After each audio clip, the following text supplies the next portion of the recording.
Welcome, dear traveller, to this quiet corner of the night, where mysteries unfold like whispered secrets, and the world beyond your whispered secrets, and the world beyond your window fades into gentle shadow.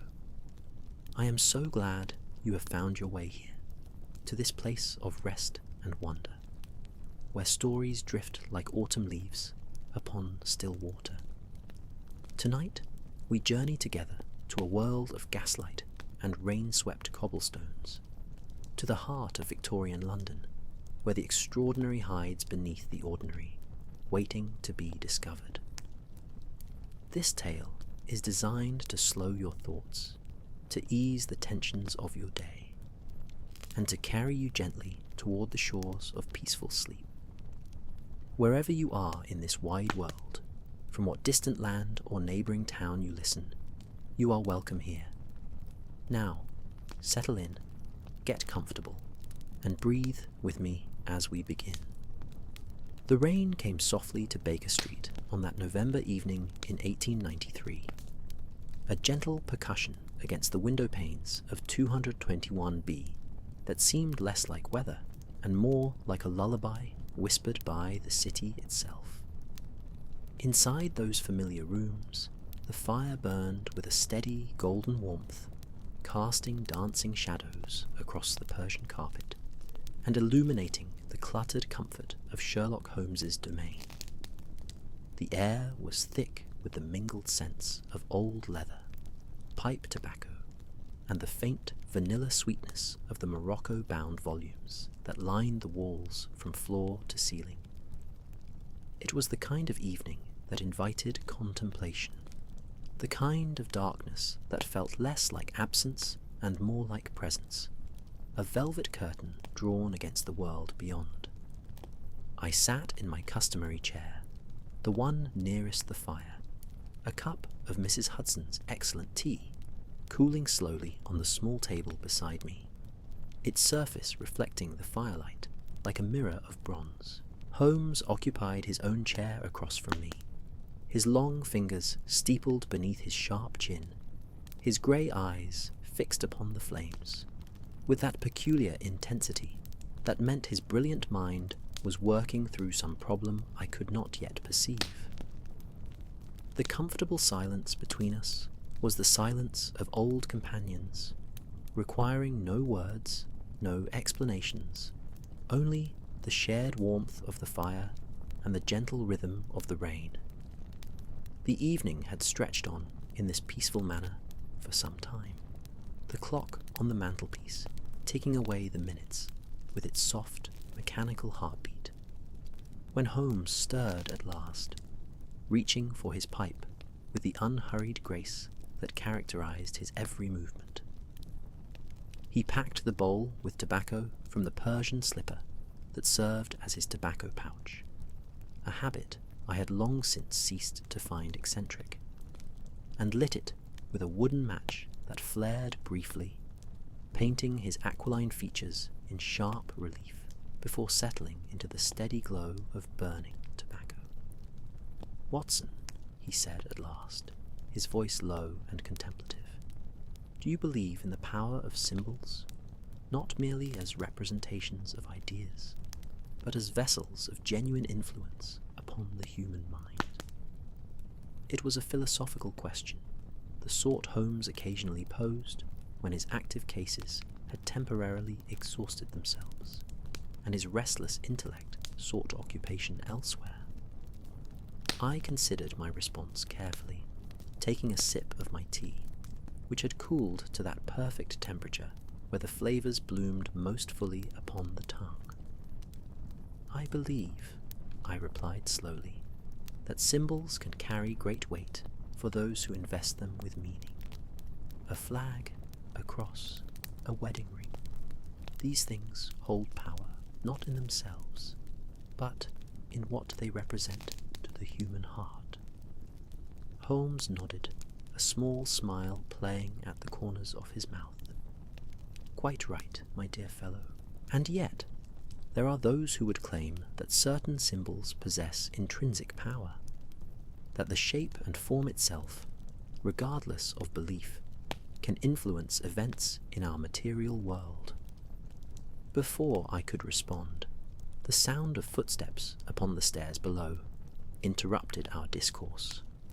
They were not the familiar tread of Mrs. Hudson, nor the heavy boots of Inspector Lestrade, but something altogether different, light, almost hesitant, yet purposeful. A moment later came a soft knock upon our door, barely audible above the whisper of the rain. "Come in," Holmes called, his eyes already alight with renewed interest, that particular spark that appeared whenever a new puzzle presented itself to his observation.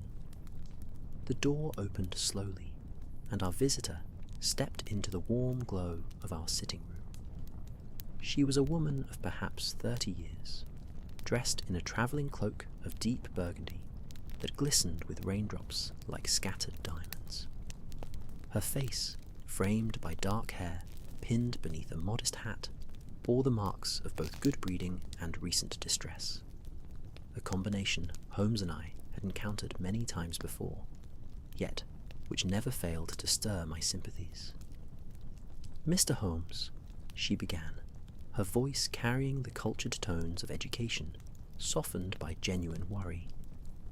"I apologize for calling at such an hour, but I fear my situation is most urgent, and I knew not where else to turn." Holmes rose from his chair with fluid grace, gesturing toward the seat I hastily vacated, positioning myself instead near the window, where I might observe both our visitor and Holmes's reactions. "Please, madam, sit near the fire and warm yourself. Mrs. Hudson will bring fresh tea momentarily. I am Sherlock Holmes, and this is my colleague and friend, Dr. John Watson. You may speak freely before him, as he is the very soul of discretion." Our visitor settled into the chair, and I noticed how the firelight caught the edges of her face, revealing fine lines of concern around her eyes. She removed her gloves slowly, a gesture that seemed to require effort, as though her hands trembled slightly beneath the kid leather. "My name is Eleanor Ashford," she began, accepting the cup of tea that Mrs. Hudson, with her characteristic timing, had brought up and placed in her hands. "I am the curator of antiquities at the Blackwood Collection, a private museum established by my late uncle, Sir Thomas Blackwood." The name meant little to me, but I saw the flicker of recognition in Holmes's eyes. He had resumed his seat, his pipe held loosely in one hand, his entire attention focused upon our visitor with that peculiar intensity that made those he observed feel as though they were the only person in the world. "The Blackwood Collection," Holmes murmured, "specializing in ceremonial artifacts from various mystical traditions, if memory serves. Your uncle was quite renowned among certain scholarly circles." Eleanor Ashford nodded, taking a small sip of her tea. "Yes, precisely. Uncle Thomas spent 40 years travelling the world, gathering items of historical and anthropological significance. Masks, ritual implements, ancient texts. The collection occupies a townhouse in Bloomsbury, where serious scholars come to study items that would otherwise be scattered across private collections or lost entirely." She paused, and in that pause, the room seemed to grow quieter still, as though even the fire and the rain were listening. 3 weeks ago, an item went missing from the collection. A silver mask, Venetian in origin, dating to the 16th century. It was part of a set once belonging to a secret society known as the Confraternita della Masquerade, the Brotherhood of the Mask. Holmes leaned forward slightly, his eyes narrowing with interest. "And this mask, I presume, held particular significance beyond its monetary value?" "Indeed," Eleanor confirmed, her voice dropping to barely above a whisper. as though speaking of the mask in full voice might somehow summon unwanted attention. According to the fragmentary records we possess, the confraternita believed their masks were imbued with the power to reveal hidden truths and to see beyond the veil of ordinary perception. 7 masks comprised the complete set, each crafted by a master silversmith, and inscribed with symbols drawn from alchemical and hermetic traditions. Uncle Thomas spent 20 years tracking down 6 of the 7. The 7th has been lost to history. The fire crackled softly, a log settling deeper into the grate, sending up a small shower of sparks that danced briefly in the updraft before winking out like tiny stars. The rain continued its gentle percussion against the windows, and somewhere in the distance a church bell tolled the hour. 10 deep, resonant notes that seemed to mark not merely the passage of time, but the transition into the realm of mystery and shadow.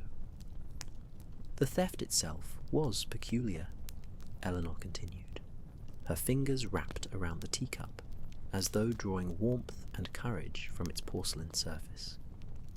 There was no sign of forced entry, no disturbance to any other item in the collection. The mask simply vanished from its locked display case. The only clue, if it can be called such, was a calling card left in the mask's place, a plain white card bearing a single symbol drawn in black ink. From within her cloak, she withdrew a small envelope and passed it to Holmes. He opened it with careful fingers, extracting a card no larger than a visiting card. Even from my position by the window, I could see the symbol inscribed upon its surface, a circle containing an eye, surrounded by 7 smaller circles, arranged like the petals of a flower. Holmes studied the card in silence for a long moment, holding it up to catch the firelight, examining it from various angles.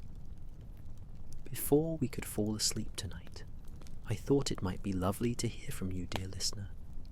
Would you write in the comments what time it is where you are, and from what corner of this world you listen?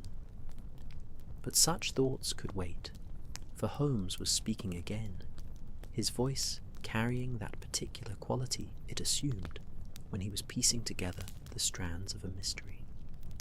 Fascinating, he murmured. This symbol, it is not merely decorative, but communicative. It represents the 7 masks, of course, with the central eye suggesting sight beyond sight, vision beyond the ordinary. Whoever left this card wished you to know that the theft was no common burglary, but an act of specific purpose tied to the mask's esoteric significance. Eleanor Ashford nodded gravely. That was my fear as well, Mr. Holmes. And there is more.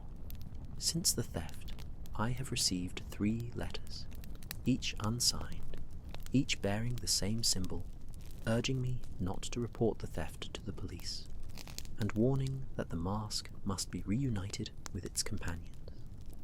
The letters speak of a great work, of awakening, of truths that must be revealed.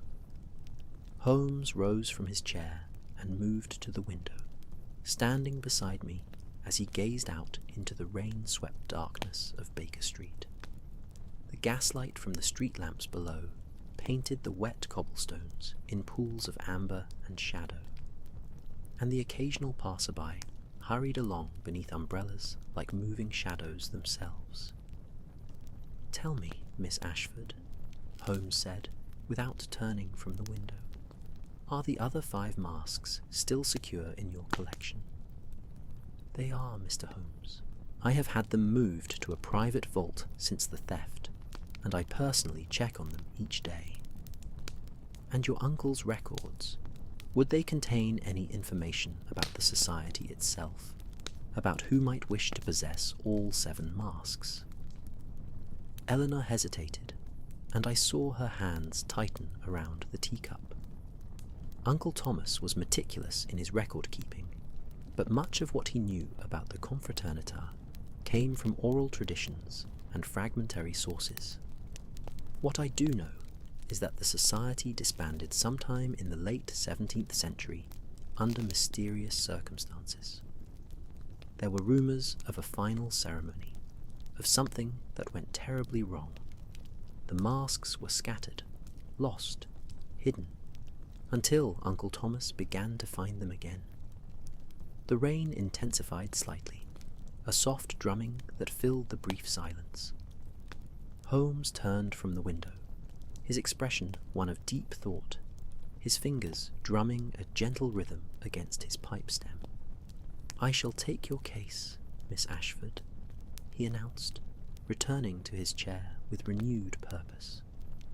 "But I must warn you, if there is indeed an organisation at work here, one with knowledge of these masks and their significance, we may be dealing with individuals who are both resourceful and utterly committed to their purpose.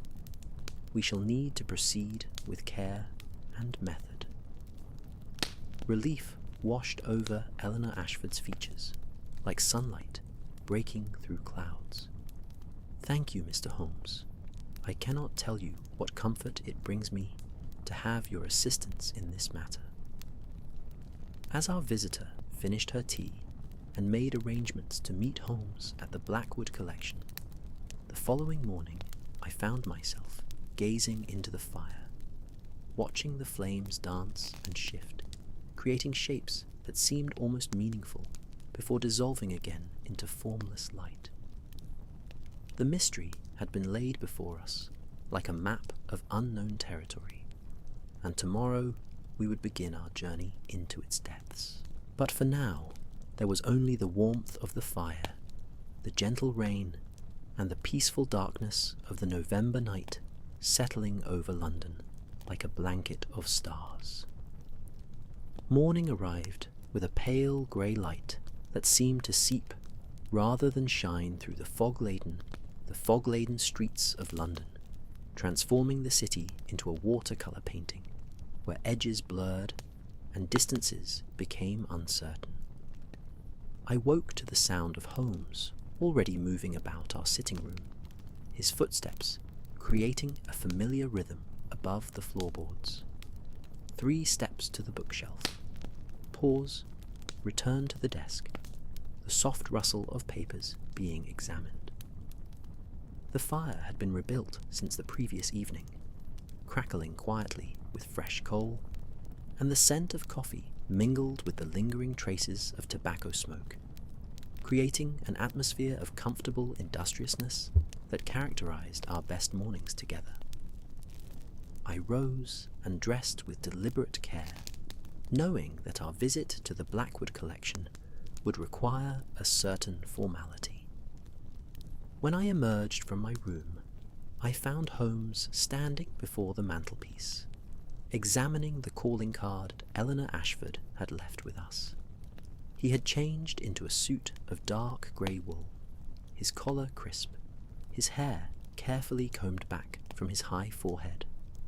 Upon the table lay several open volumes, their pages marked with strips of paper, and I recognized them as texts on Renaissance symbolism and Venetian history that he must have retrieved from his extensive library during the early morning hours.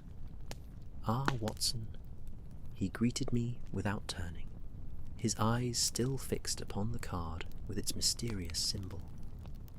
"I trust you slept well. Mrs. Hudson has prepared an excellent breakfast, though I confess I have already taken mine. The morning waits for no man, particularly when mysteries press upon us with such elegant insistence."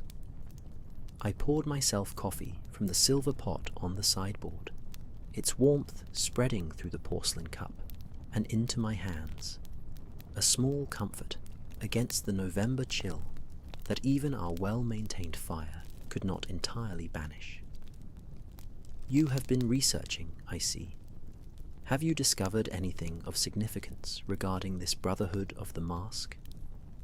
Holmes finally turned from the mantelpiece, and I saw in his face that particular expression of focused intensity that meant he had indeed uncovered threads worth pursuing. He gestured toward the open books with one long-fingered hand. The Confraternita de la Masquerade was not merely a social club or artistic society, Watson, but something far more intriguing. They were philosophers and alchemists, wealthy merchants and scholars, who believed that certain symbols and artifacts could serve as tools for expanding human consciousness. The masks were not decoration, but instruments, lenses, if you will, through which the wearer might perceive truths normally hidden from ordinary sight. He moved to the table and placed his finger upon a passage in one of the volumes, an old Italian text whose ornate script I could barely decipher. This account, written by a contemporary critic of the Brotherhood, describes a ceremony held on the winter solstice of 1689. All 7 masks were worn simultaneously by the 7 founding members, and witnesses reported strange phenomena. Lights without source, voices speaking in unison, though mouths remained still, a sense of presence beyond the merely human. I took a seat at the table, setting down my coffee to lean closer to the text. What happened to end the ceremony? That, Holmes said, straightening and moving toward the window, where the grey morning light painted his profile in shades of silver and shadow, is where the historical record becomes frustratingly vague. The ceremony was interrupted, sources say, though by what or whom remains unclear. The Brotherhood disbanded within weeks. The masks were separated, scattered across Europe. Some claimed the society had succeeded in their great work, and had no further need of physical organization. Others whispered of failure so catastrophic that merely speaking of it invited misfortune. The clock on the mantelpiece chimed the quarter hour, its delicate notes floating through the room like drops of crystal falling into still water. Holmes checked his pocket watch against it, a habitual gesture, then turned to face me with renewed purpose. "Come, Watson. Miss Ashford expects us at 10 o'clock, and the Blackwood collection awaits our examination. Bring your notebook. I suspect we shall encounter much worth recording." The cab ride through London's morning streets carried us through a world transformed by fog into something ethereal and dreamlike. The great buildings rose like mountains from clouds, their upper stories disappearing into the grey mist, while at street level pedestrians moved like shadows, their forms indistinct, their voices muffled by the heavy air. Our horses' hooves struck the cobblestones with a steady rhythmic sound, a percussion that seemed to mark time in a way the usual bustle of the city obscured. I found myself watching the fog swirl past the cab window, patterns forming and dissolving, hypnotic in their constant motion. Holmes sat across from me in contemplative silence, his fingers drumming gently upon his knee. His gaze turned inward rather than toward the passing city. I knew better than to interrupt such reveries, for it was in these moments of quiet concentration that his remarkable mind assembled the disparate threads of evidence into coherent patterns.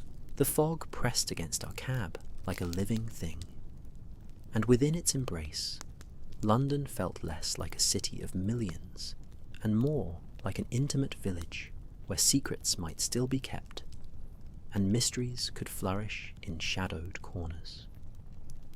The Blackwood collection occupied a Georgian townhouse in Bloomsbury, its facade of warm brick standing solid and reassuring against the fog's uncertainty. Brass fittings gleamed even in the muted light, and the front door bore a polished plaque identifying the establishment in elegant script.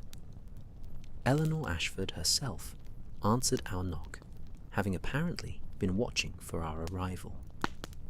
She was dressed today in a practical dark blue dress with minimal ornamentation, her hair arranged in a simple style that spoke of a woman who valued function over fashion, a trait I immediately respected. "Mr. Holmes, Dr. Watson, please come in from this dreadful fog," she greeted us, ushering us into an entrance hall that took my breath away. The walls were lined with glass display cases containing artifacts from a dozen different cultures. African masks with expressions of joy and terror, Asian sculptures in bronze and jade, pre-Columbian pottery painted with intricate symbols. The air smelled of old wood, beeswax polish, and something else, something harder to identify, the peculiar scent of age itself, of objects that had witnessed centuries and carried those years within their very substance. Eleanor led us through the hall and up a sweeping staircase to the second floor, where the main collection rooms were housed. Uncle Thomas designed the space himself, she explained as we climbed, her voice soft and respectful in the hushed atmosphere. He wanted the collection to feel like a series of discoveries rather than a museum. Each room contains artifacts grouped by theme rather than geography. Masks in one room, ritual texts in another, ceremonial implements in a third. We reached the landing, and she guided us to a door of dark oak, fitted with a modern lock of impressive complexity. She produced a key from the chatelaine at her waist, and opened the door, revealing what she called the mask chamber. The room beyond was circular, its walls painted a deep midnight blue that made the space feel larger than it was, as though we had stepped not into a room, but into a fragment of night sky. Display cases stood at intervals around the perimeter, each illuminated by carefully positioned oil lamps that cast warm light upon their contents, while leaving the rest of the room in comfortable shadow. "The 5 remaining masks are here," Eleanor said, her voice barely above a whisper, as though speaking too loudly might disturb the artifacts themselves. She led us to the cases, and I found myself gazing upon objects of extraordinary craftsmanship. Each mask was crafted from silver that seemed to glow with its own internal light, their surfaces covered with intricate engravings, symbols, geometric patterns, flowing script in languages I could not identify. They were beautiful and unsettling in equal measure, their empty eye holes seeming to watch us despite their obvious inanimate nature. Holmes moved from case to case with careful deliberation, his sharp eyes taking in every detail, his hands clasped behind his back to resist the temptation to touch. At the third case, he paused, leaning closer to examine a particular mask whose surface bore the image of a sun surrounded by 7 stars. "This one," he murmured, "bears the mark of the master silversmith Giovanni Battista Ravenna, if I am not mistaken. The style is unmistakable. See here, Watson, the way the rays of the sun are rendered not as simple lines, but as tiny words in Latin, each one a philosophical principle." I leaned in to look where he indicated, and indeed, squinting in the lamplight, I could make out minuscule text flowing outward from the central sun like illuminated rays. The craftsmanship required to create such detail was almost beyond comprehension. Suddenly, from somewhere in the building below, came a sound, the distinct crash of something heavy falling, followed by the tinkle of broken glass. Eleanor gasped, her hand flying to her throat, and Holmes immediately turned toward the door, his body tense with alertness. "Remain here," he commanded, already moving toward the landing. I followed, despite his instruction, my medical training making me instinctive in responding to sounds of potential injury. We descended the stairs rapidly, Holmes taking them 2 at a time with the grace of a much younger man, and emerged into the entrance hall to find a young man in a curator's apron standing amid the scattered remains of what had once been a Greek amphora. His face was pale with shock, his hands trembling as he stared at the destruction. "I am so terribly sorry," he stammered, looking up as we appeared. "I was carrying it to the conservation room, and something startled me. I thought I saw someone at the window, a face in the fog, watching. I turned too quickly, and..." His voice trailed off as he gestured helplessly at the broken pottery. Holmes was at the window in an instant, peering out into the fog-shrouded street. I joined him, but the grey mist revealed nothing. No retreating figure, no sign of any presence save the usual morning traffic of pedestrians and vehicles moving like ghosts through the obscured world. Eleanor had descended the stairs behind us, and now stood assessing the damage with a curator's practiced eye, though I could see the tension in her shoulders. "Richard," she said to the young man, her voice carefully controlled, "please fetch the conservation materials and begin cataloguing the fragments. We may be able to restore it." Then, turning to Holmes, she added in a lower voice, "Richard Morrison is my assistant curator. He has been with the collection for 3 years and is utterly reliable. I do not doubt that he saw something, Mr. Holmes. This is the 3rd such incident since the mask was stolen. Objects falling, doors opening by themselves, staff members reporting the sensation of being watched." Holmes turned from the window, his expression thoughtful rather than dismissive. "I do not discount such reports, Miss Ashford. Whether the cause is human agency, natural phenomena misinterpreted through stress, or something less easily categorized, the effect is real and worthy of investigation. Tell me, were any of these incidents accompanied by this?" He held up the calling card with its symbol of the eye surrounded by 7 circles. Eleanor shook her head. "No, nothing so concrete. Only the feeling of presence, of attention turned upon us from somewhere we cannot see." The fog pressed against the windows of the Blackwood collection, like a living thing seeking entry, and in the hushed aftermath of the broken amphora, I felt, for the first time, the weight of the mystery we had undertaken to solve. Not merely a theft, but something deeper, older, stranger. Holmes stood in the centre of the entrance hall, his eyes distant with thought, and I knew he felt it too. That sense of standing at the threshold of something that reached backward through centuries and forward into unknown possibilities. The conservation room at the Blackwood collection existed in a state of perpetual twilight, its windows covered with heavy curtains to protect delicate artifacts from the damaging effects of direct sunlight. Here, beneath the gentle glow of specially designed lamps that cast no heat, Eleanor Ashford maintained her uncle's meticulous records.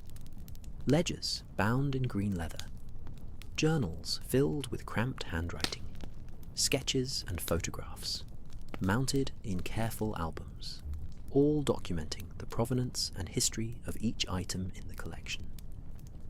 Holmes had requested access to these materials immediately after the incident with the amphora, and Eleanor had led us to this quiet sanctuary, where knowledge lived in ordered rows, and the outside world seemed very far away indeed. I found myself seated at a long table of polished oak, its surface protected by felt pads, upon which Eleanor carefully placed volume after volume. The room smelled of paper and ink, leather and time, a perfume I had always found comforting, reminiscent of libraries and studies where thought could unfold without interruption. Holmes stood rather than sat, moving along the shelves with predatory focus, his long fingers trailing across the spines of books and folders, occasionally withdrawing one to examine its contents before replacing it with exacting precision. "Your uncle was extraordinarily thorough," Holmes observed, opening a ledger that documented acquisitions from the year 1872. Each entry includes not merely the date of acquisition and price paid, but historical context, previous ownership when known, and his own observations regarding the item's significance. This is scholarship of the highest order. Eleanor smiled, an expression of mingled pride and sadness crossing her features. Uncle Thomas believed that artifacts without context were merely curiosities. He spent as much time researching each piece as he did acquiring it. For the masks especially, he compiled an entire archive. She moved to a locked cabinet at the room's far end, producing another key and opening it to reveal a collection of portfolios bound in black Morocco leather, each embossed with a Roman numeral from 8 through 6. "One for each mask," she explained, carrying them to our table with reverent care. He began these portfolios when he acquired the first mask in Milan and added to them throughout his life. The 7th portfolio remains empty, of course, as the 7th mask was never found. He kept it nonetheless, perhaps in hope, or perhaps simply for completeness. Uncle Thomas could not abide asymmetry. Holmes immediately took up the first portfolio, opening it to reveal pages of notes in a scholarly hand, interspersed with photographs, sketches, and what appeared to be translations of texts from various languages. I watched him read, his eyes moving rapidly across the pages, occasionally pausing to reread a passage or study a particular image more closely. The silence in the conservation room was profound, broken only by the whisper of turning pages and the distant sound of Richard Morrison working in another part of the building, his footsteps a muffled rhythm above our heads. Time seemed to slow in that quiet space, taking on a quality more felt than measured. The lamps cast pools of golden light that did not so much illuminate as suggest, leaving the room's corners in soft shadow where imagination might wander. I found myself examining the second portfolio while Holmes studied the first, discovering within it a world of scholarly obsession rendered in meticulous detail. Sir Thomas Blackwood had travelled to archives across Europe, consulting with experts in Renaissance history, alchemy, and what he called practical mysticism, the study of how belief shapes reality through ritual and symbol. One passage, marked with a red ribbon as though of particular importance, caught my attention. I read it aloud, my voice soft in the hushed atmosphere. The Brotherhood did not seek power in the common understanding of the word. They sought perception, to see the world not as it appears, but as it truly is, stripped of the comfortable illusions that allow ordinary men to sleep peacefully. The masks were tools of revelation, and revelation, as any student of history knows, is rarely gentle. Holmes looked up from his own reading, his grey eyes sharp with interest. "What date does that entry bear, Watson?" I checked the margin. June 14th, 1887. He was in Venice at the time, consulting with a Professor Marcello Donati regarding Hermetic traditions in Renaissance Italy. Professor Donati, Holmes murmured, his expression growing distant as he accessed the vast catalogue of information stored within his remarkable mind. I believe he published a monograph on alchemical symbolism in 1688, just before the Brotherhood's final ceremony. A curious coincidence, or perhaps not a coincidence at all. He closed the portfolio before him and reached for the third, his movements quick but never careless. Eleanor, who had been standing near the window, the curtain pulled slightly aside so she might watch the fog-shrouded street beyond, now turned back to us. "Mr. Holmes, there is something I did not mention last evening, something I have hesitated to speak of because it sounds so very strange. But if we are to pursue this mystery honestly, I must tell you everything, no matter how peculiar it may seem." Holmes gave her his complete attention, setting aside the portfolio and folding his hands upon the table. "Please, Miss Ashford, I assure you that my experience has taught me to find the apparently impossible often proves merely improbable, and the improbable merely uncommon. Speak freely."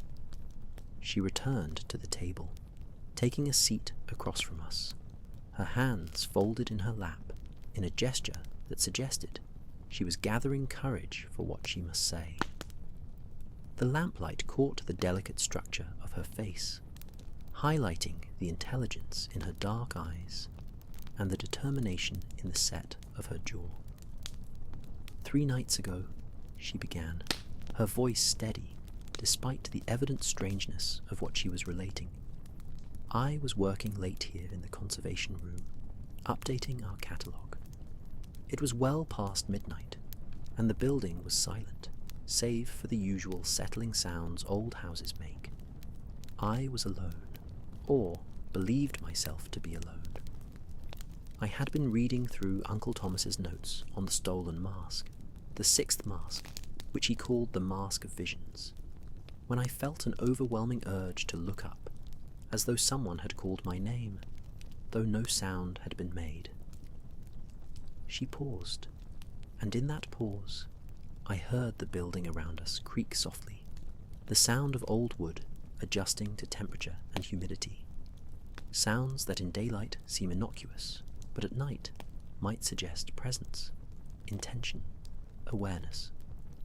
Holmes remained perfectly still, his attention unwavering. "When I looked up," Eleanor continued, "I saw something that should not have been possible. Standing in the doorway, visible only for an instant before vanishing like mist touched by sunlight, was a figure wearing a silver mask. Not the stolen mask, or none of the 5 remaining in my collection, but a mask I had never seen, one that seemed to catch and hold light in ways that defied natural law. The figure raised one hand, as though in greeting or perhaps warning, and then was gone. I searched the entire building, Mr. Holmes. Every room, every closet, every possible hiding place. I was entirely alone. The room seemed to grow colder, though the temperature had not changed. I found myself pulling my coat closer around my shoulders, a gesture of comfort rather than necessity.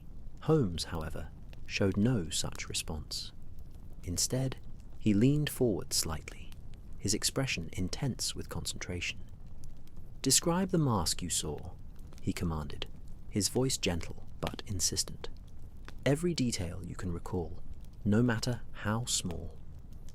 Eleanor closed her eyes, summoning the memory with visible effort.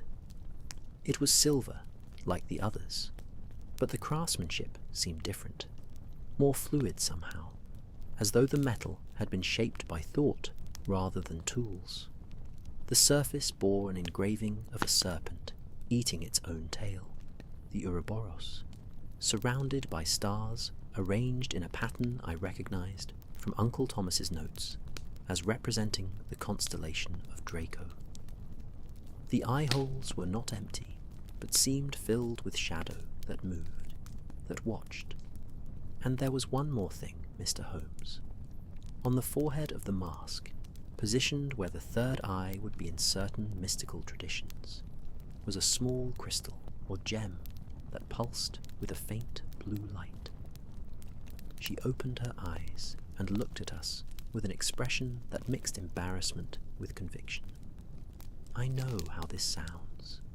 I have asked myself 100 times whether I dreamed it, whether exhaustion and stress created a waking hallucination. But I was not asleep, Mr. Holmes. I was not overtired. I saw what I saw, and I believe it means something, though I cannot say what. Before Holmes could respond, a knock sounded at the conservation room door. 3 sharp raps that seemed unnaturally loud in the quiet space. We all started slightly, the sudden sound breaking the spell of Eleanor's narrative. She rose and opened the door to reveal Richard Morrison, his young face still pale from the morning's accident, carrying a silver tray upon which rested a teapot and 3 cups. Mrs. Blackwood, my apologies, Miss Ashford, sent this up, he explained, using the courtesy title by which Eleanor was sometimes addressed in her role as the collections director. She thought you and your guests might want tea after the morning's disturbance. Shall I pour? Eleanor nodded, and Richard entered, setting the tray upon a side table and performing the ritual of serving tea with practiced efficiency.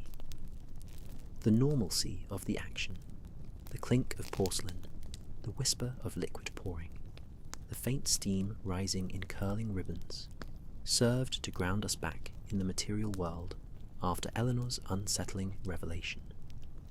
I accepted my cup gratefully, the warmth spreading through my hands, a comfort against the chill that seemed to have settled into my bones. Holmes took his tea but did not drink, instead holding the cup as though it were merely a prop in some elaborate performance. He waited until Richard had left, closing the door softly behind him before speaking again.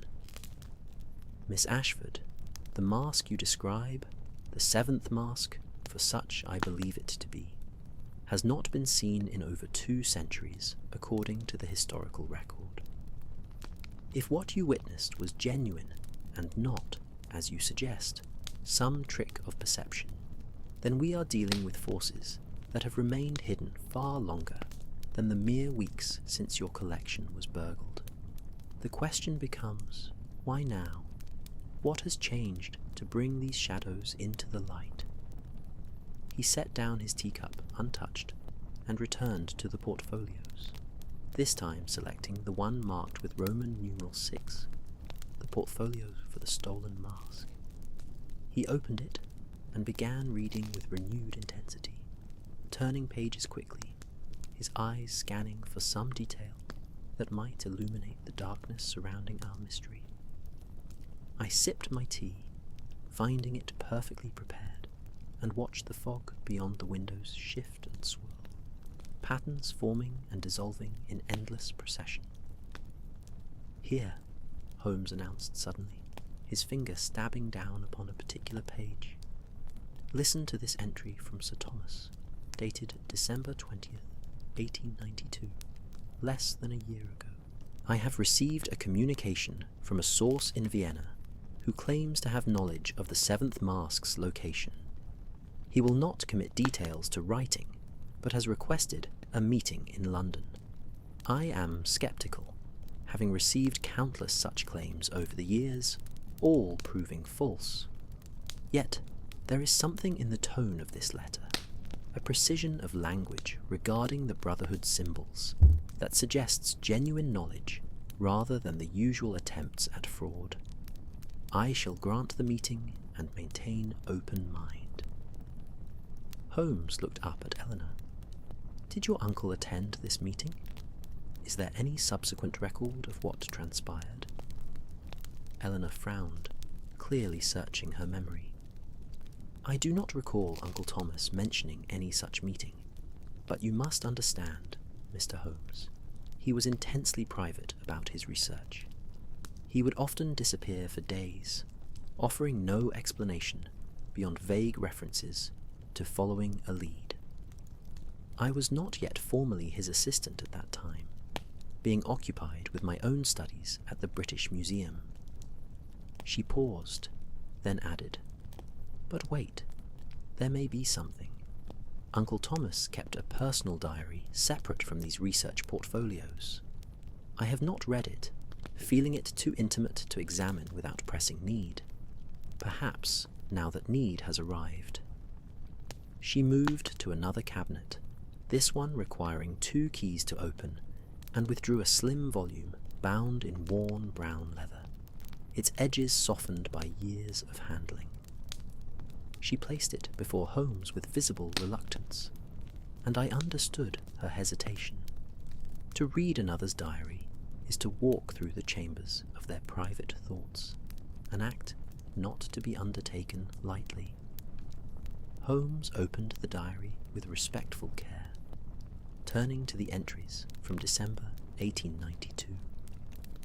His eyes moved across the pages, and I saw his expression shift from interest to surprise, to something darker, more troubled. He read aloud, his voice carrying an edge of tension. December 23rd. The meeting took place. I can barely comprehend what I have learned. The 7th mask exists. It has been hidden by those who understood its true purpose. Not revelation, but transformation. The 6 masks reveal. The 7th transforms. Together, they are doorway and key. I have been offered the chance to acquire it, but the price?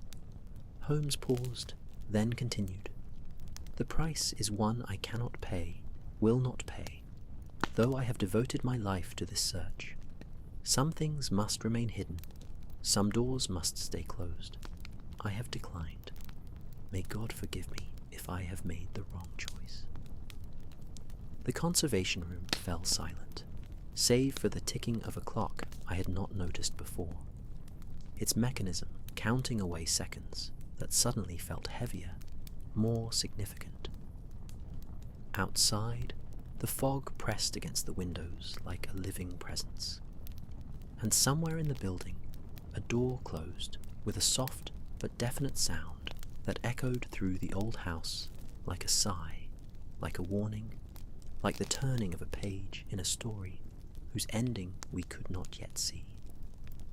Holmes closed the diary with deliberate care, his long fingers resting upon its worn leather cover, as though he might divine further secrets through touch alone. The weight of Sir Thomas Blackwood's words hung in the air between us like incense, heavy with implication. I watched my friend's face, reading in the subtle shifts of his expression the rapid calculations taking place behind those keen grey eyes, hypotheses forming, being tested against known facts, discarded or refined in the space of heartbeats. "Miss Ashford," he said at last, his voice carrying a gravity I had learned to recognize as significant.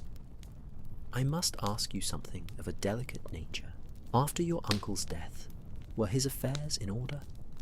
By which I mean, did he leave debts, unusual expenses, any financial irregularities that might suggest he had reconsidered his decision regarding the 7th mask?" Eleanor's brow furrowed in thought, her hands smoothing the fabric of her dress in an unconscious gesture of discomfort. Uncle Thomas died quite suddenly of heart failure last March. His solicitor, Mr. Pemberton of Pemberton and Sons, managed the estate. There were no debts. Indeed, Uncle Thomas was comfortably wealthy from family inheritance and wise investments. The collection itself was left to me, along with sufficient funds for its maintenance in perpetuity. Mr. Pemberton made no mention of any unusual transactions, though I confess I did not inquire deeply. The grief was quite fresh, you understand. Holmes nodded, rising from his chair and beginning to pace the length of the conservation room, his footsteps creating a soft rhythm upon the carpeted floor. The lamps cast his shadow, long and wavering, against the shelves of artifacts, making him appear even taller, more spectral. Yet someone knew about the masks, knew their significance, knew enough to steal the sixth mask and to leave that particular calling card. Someone who understands the Brotherhood's symbolism and perhaps believes in the mask's purported power. The question we must answer is whether this person discovered the masks independently, or whether they learned of them from your uncle himself. The implications of his words settled over us, like the fog settling over London, obscuring, chilling, transforming the familiar into something strange. Could Sir Thomas, in his final months, have revealed secrets he had guarded for decades? Or had someone been watching, waiting, gathering information through means we had not yet discerned? I set down my teacup, the porcelain meeting the saucer, with a gentle clink that seemed overly loud in the contemplative silence. Holmes, surely you do not suggest that Sir Thomas was involved in his own collection's theft? The man was dead months before the mask was stolen. No, Watson, I suggest nothing of the kind. But I do wonder whether Sir Thomas's death was quite as natural as it appeared. A sudden heart failure in a man of robust constitution, occurring months before a theft so precisely executed, so specifically targeted. The coincidence troubles me. He turned to Eleanor, his expression softening slightly. Forgive me for raising such painful possibilities, but would it be possible to review the medical report from your uncle's death? And might we speak with Mr. Pemberton regarding the estate's final affairs? Eleanor had gone quite pale, her hand rising to her throat in a gesture of distress. Dr. Whitmore attended Uncle Thomas in his final hours. I have his report somewhere among the papers. As for Mr. Pemberton, I can arrange a meeting, though I hardly know what to tell him of the purpose. How does one explain that a consulting detective suspects murder months after burial, based on a stolen mask and mysterious symbols? One tells him the truth, Holmes replied simply. That new evidence has come to light requiring review of past events. Mr. Pemberton will be a solicitor. He will understand the need for thoroughness. He paused in his pacing, standing now before the locked cabinet that held the portfolios. There is another avenue we must pursue, perhaps the most important of all. We must discover who attended that meeting in December of 1892. Who possessed knowledge of the seventh mask? Who made your uncle an offer he felt compelled to refuse? Before Eleanor could respond, a sound reached us from somewhere deeper in the building. Not the settling creaks we had grown accustomed to, but something more purposeful. Footsteps, but strange ones, irregular and halting, as though the walker moved with difficulty or uncertainty. They seemed to be ascending from below, growing louder, closer, accompanied now by a sound like fabric dragging across wooden floors. Holmes moved to the door with the silent speed of a hunting cat, positioning himself to one side. I followed suit, my heart quickening despite my best efforts at calm. Eleanor remained at the table, frozen, her eyes wide. The footsteps reached our floor, paused outside our door, and then the handle began to turn with agonizing slowness. The door opened to reveal not some midnight spectre, but Mrs. Hudson, the Blackwood Collection's housekeeper, not to be confused with our own estimable landlady, struggling with an armload of ledgers that had clearly proven too heavy for comfortable carrying. She was a woman of perhaps 60 years, grey-haired and solid, with the capable air of one who has managed households through every conceivable crisis. "Oh, Miss Ashford, forgive the interruption," she puffed, her face flushed with effort. "Mr. Morrison said you were asking after old records, and I remembered these were in the basement storeroom. They're from when your uncle first established the collection, before the proper cataloguing system was in place. Heavy as sin they are, begging your pardon for the language." Holmes was at her side immediately, relieving her of her burden with ease. "Allow me, Mrs. Hudson. These are precisely the sort of records that might prove invaluable. You have our gratitude." He carried the ledgers to our table, setting them down with a solid thump that sent up a small cloud of dust motes to dance in the lamplight like tiny golden stars. Mrs. Hudson nodded her thanks, one hand pressed to her chest as she caught her breath. "There's more if you need them, though I confess I'm not so young as I once was for hauling about heavy loads. Would you like me to send Mr. Morrison down for the rest?" "That will not be necessary just yet," Eleanor assured her. "But Mrs. Hudson, before you go, do you recall Uncle Thomas having any unusual visitors in the months before his death? Anyone who came calling late at night, or anyone who seemed to disturb him particularly?" The housekeeper's expression grew thoughtful, her weathered face creasing with the effort of memory. "Now that you mention it, miss, there was one gentleman, though I only glimpsed him the once. This would have been February, perhaps early March. The snow was still on the ground. I remember that much.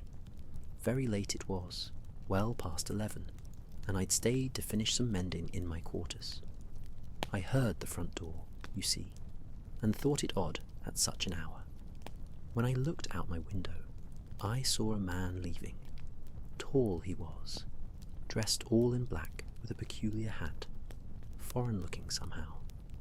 He moved quickly, like he didn't want to be seen, and he carried something under his cloak, something that glinted silver in the gaslight." Holmes had gone very still, his entire body taut with attention. "Can you describe this hat more precisely? The shape, the style?" Mrs. Hudson closed her eyes, summoning the image. It was tall and rounded, like a cylinder almost, but with a wide brim. The sort of thing I've seen in paintings of Venice, where the carnival is held. A borta, I believe they call it. My sister visited Venice once, and brought back picture postcards. "A borta," Holmes repeated, his voice soft but intense. "Watson, do you know what this means?" I shook my head, unfamiliar with the term beyond Mrs. Hudson's explanation. Holmes turned to Eleanor. "A borta is not merely a hat, but part of a complete costume worn during Venetian carnival. A tricorn hat worn with a white mask called a volto, and a black cloak called a tabaro. It is the traditional disguise of the Venetian nobility when they wished to move through the city in anonymity, and it was the ceremonial garb," he added significantly, "of the Confraternita della Masquerade during their formal gatherings." The implications struck us all simultaneously. Someone dressed in the Brotherhood's traditional costume had visited Sir Thomas shortly before his death, had left late at night carrying something silver, something that caught light. Could it have been one of the masks? Could Sir Thomas have changed his mind, agreed after all to part with one of his precious artifacts? Mrs. Hudson, sensing she had contributed something important, nodded firmly. "I hope that helps, Miss Ashford. Sir Thomas was always good to me, and if there's something not right about his passing, well, the truth should be known, shouldn't it?" She departed then, leaving us with the ledgers and a mystery that had deepened considerably. Holmes immediately opened the first of the old ledgers, revealing pages filled with handwriting in different styles. Sir Thomas's own meticulous script mixed with earlier, hastier notations. These were clearly the working documents of a collection in its infancy, before formal systems had been established. He began to read, turning pages with increasing speed, searching for something, though what I could not yet discern. I found my attention drawn to the window, where the fog had begun to lift slightly, allowing pale shafts of afternoon light to penetrate the gloom. Time had passed more quickly than I had realized. The clock now showed 2:30, and my stomach reminded me we had missed luncheon entirely. Yet, the atmosphere in the conservation room held us captive, the mystery unfolding like a flower blooming in darkness, each petal revealing new complexities, new questions that demanded answers. "Here," Holmes announced, his finger marking a place in the ledger. An entry from January 1893, just after that fateful December meeting. "Today, I received a second communication from V. The offer stands. He claims the 7th mask was never lost, but hidden by the last master of the Brotherhood, who recognized the danger of having all 7 in proximity. He knows where it rests. He says it calls to its siblings, and that by gathering the 6, I have already set events in motion that cannot be stopped. He warns me, and yet I cannot tell if his warnings come from concern or from desire to manipulate my actions. I remain decided in my refusal, yet I confess sleep comes less easily now." Holmes looked up, his eyes meeting mine across the table. V, a single initial, but combined with Mrs. Hudson's description and the Venetian costume, I believe we can make an educated guess. Our mysterious visitor was Venetian, or claimed to be. He possessed knowledge that should have died with the Brotherhood 2 centuries ago, and he was persistent enough to approach Sir Thomas not once, but twice, despite initial rejection. Eleanor had grown very quiet, her hands folded tightly in her lap. When she spoke, her voice was barely above a whisper. "Mr. Holmes, do you believe this person, this V? Do you believe he killed my uncle?" Holmes closed the ledger gently, his expression grave. "I believe your uncle was approached by someone with extensive knowledge of the masks and their history. I believe this person wanted something from Sir Thomas. Perhaps the 6 masks, perhaps merely information about their location and protection, perhaps cooperation in some larger scheme. I believe Sir Thomas refused, and months later died suddenly of heart failure." He paused, then added carefully, "Whether these facts are connected by causation or mere coincidence, we cannot yet determine with certainty, but the pattern troubles me deeply." The room had grown darker as we talked, the afternoon waning toward evening, the lamps seeming dimmer than before. Outside, London was beginning its transformation into night. Gaslights flickering to life along the streets, windows glowing golden in the gathering dusk, the fog returning with renewed density as temperature dropped.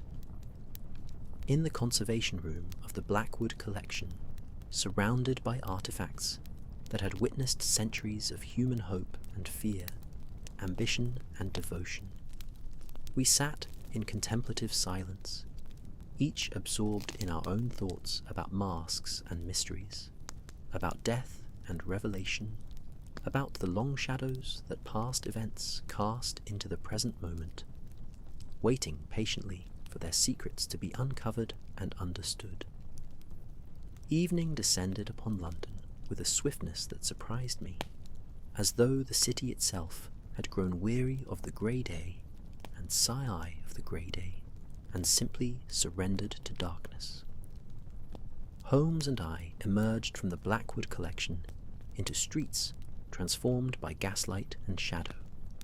The fog now thick enough to taste, a mixture of coal smoke and river dampness that coated the throat and made each breath a conscious act. Eleanor had agreed to arrange meetings with both Dr. Whitmore and the solicitor Pemberton, though not until the following day, which left us with the remainder of the evening to pursue other avenues of investigation. Holmes had grown increasingly quiet as we prepared to depart, his silence the particular variety that indicated intense mental activity, thoughts churning through possibilities and probabilities with the precision of clockwork.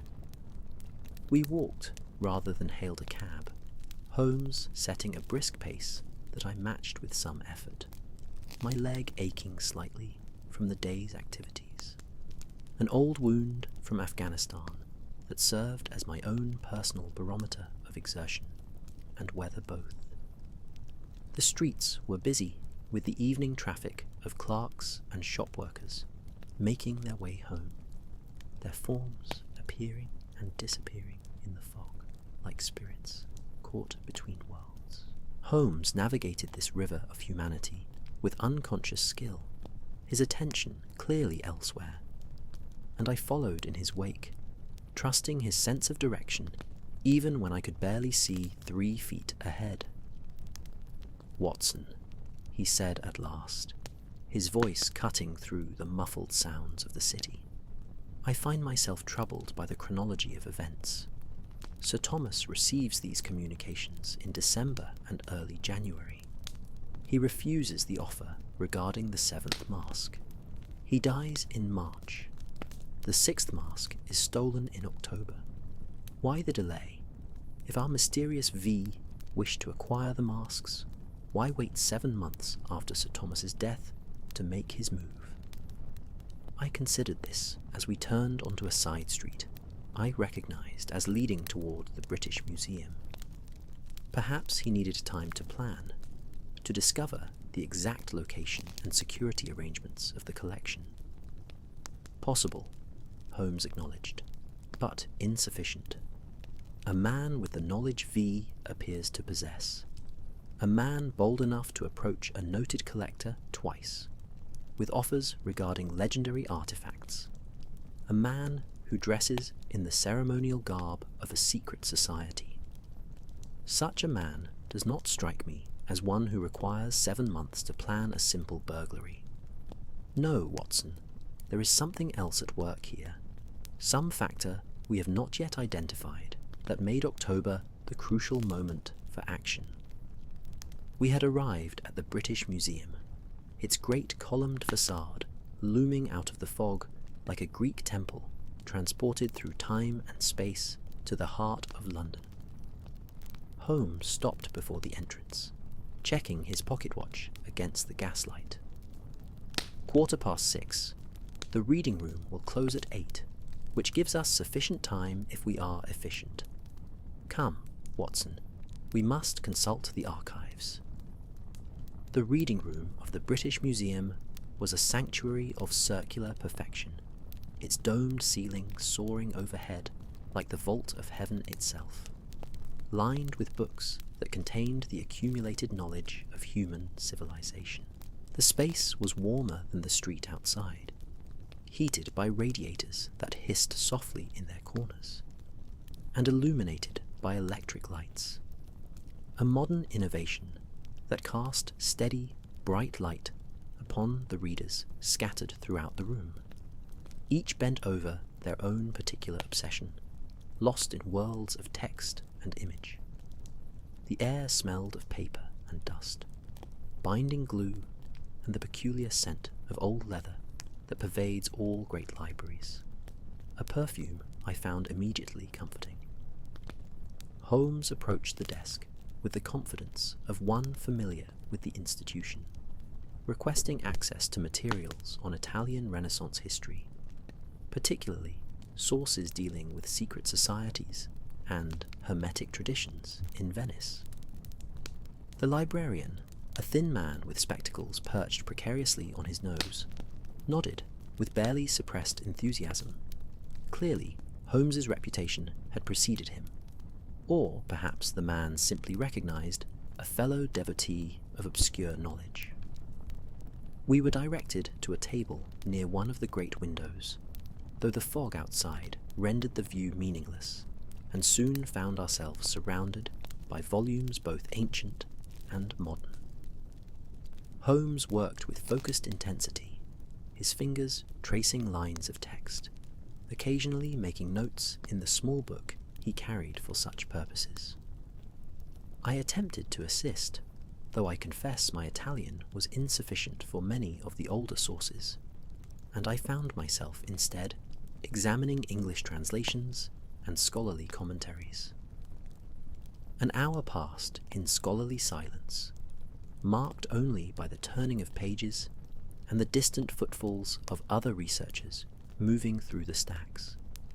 The electric lights hummed faintly, a sound that became hypnotic in the quiet, and I felt my mind beginning to drift, the day's exertions catching up with me. I was jerked back to full awareness by Holmes's sudden exclamation. Not loud, for he was too conscious of library protocol for that, but sharp enough to convey excitement. "Watson, look at this." He turned a heavy volume toward me, its pages brittle with age. The text was in Italian, but Holmes translated as his finger traced the relevant passage. This is a chronicle written by a Venetian merchant named Giacomo Venier in 1691, just 2 years after the Brotherhood's final ceremony. He writes, "The scandal of the confraternita continues to echo through our city's noble families. 7 members participated in that terrible rite, and 7 different fates befell them. 3 fled Venice, never to return, their estates confiscated. 2 entered religious orders, seeking absolution for whatever they witnessed or performed. 1 went mad and was confined to his family's villa until his death. And 1, the youngest, barely 20 years of age, simply vanished on the night of the ceremony itself, as completely as if he had never existed. His mask, the 7th and most powerful, disappeared with him." Holmes looked up from the page, his eyes bright with the thrill of discovery.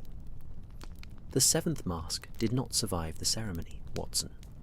It vanished with its wearer, and if our mysterious V claims to know its location, he is claiming knowledge that spans more than 2 centuries, knowledge of where a man disappeared on a winter night in 1689. Before I could respond, a sound made us both turn, the scrape of a chair being pulled back, very close to our own table. I had been so absorbed in Holmes's discovery that I had not noticed the approach of another researcher. He was a man of middle years, dressed in the dark suit of a professional scholar, with a neat beard and intelligent eyes behind wire-rimmed spectacles. He held a book in his hands, but his attention was clearly upon us, rather than its pages. "Forgive my interruption," he said, his voice carrying a faint accent I could not immediately place. Something continental, refined, perhaps Germanic or Austrian. "I could not help but overhear your mention of the Confraternita della Masquerade. It is a subject of some personal interest to me, and so rarely does one encounter others researching these obscure Venetian mysteries." Holmes regarded the man with polite caution, the kind of neutral courtesy he employed when uncertain whether he faced friend or foe. Indeed, I was not aware the Brotherhood commanded much academic attention in recent years.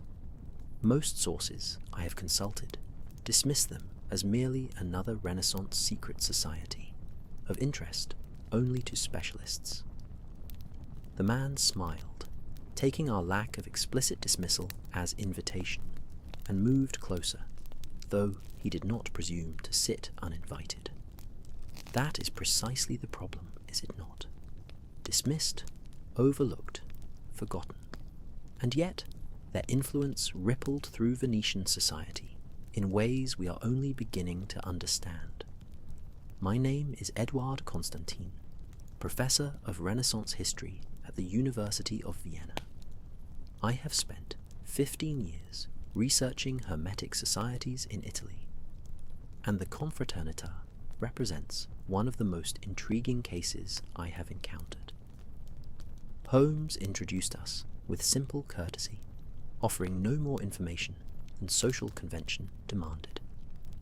I watched Professor Constantine carefully, noting details, the ink stains on his right hand suggesting frequent writing, the slight callus on his middle finger from pen pressure, the quality of his suit suggesting comfortable but not lavish means, the weathering of his face suggesting time spent travelling rather than solely in academic offices.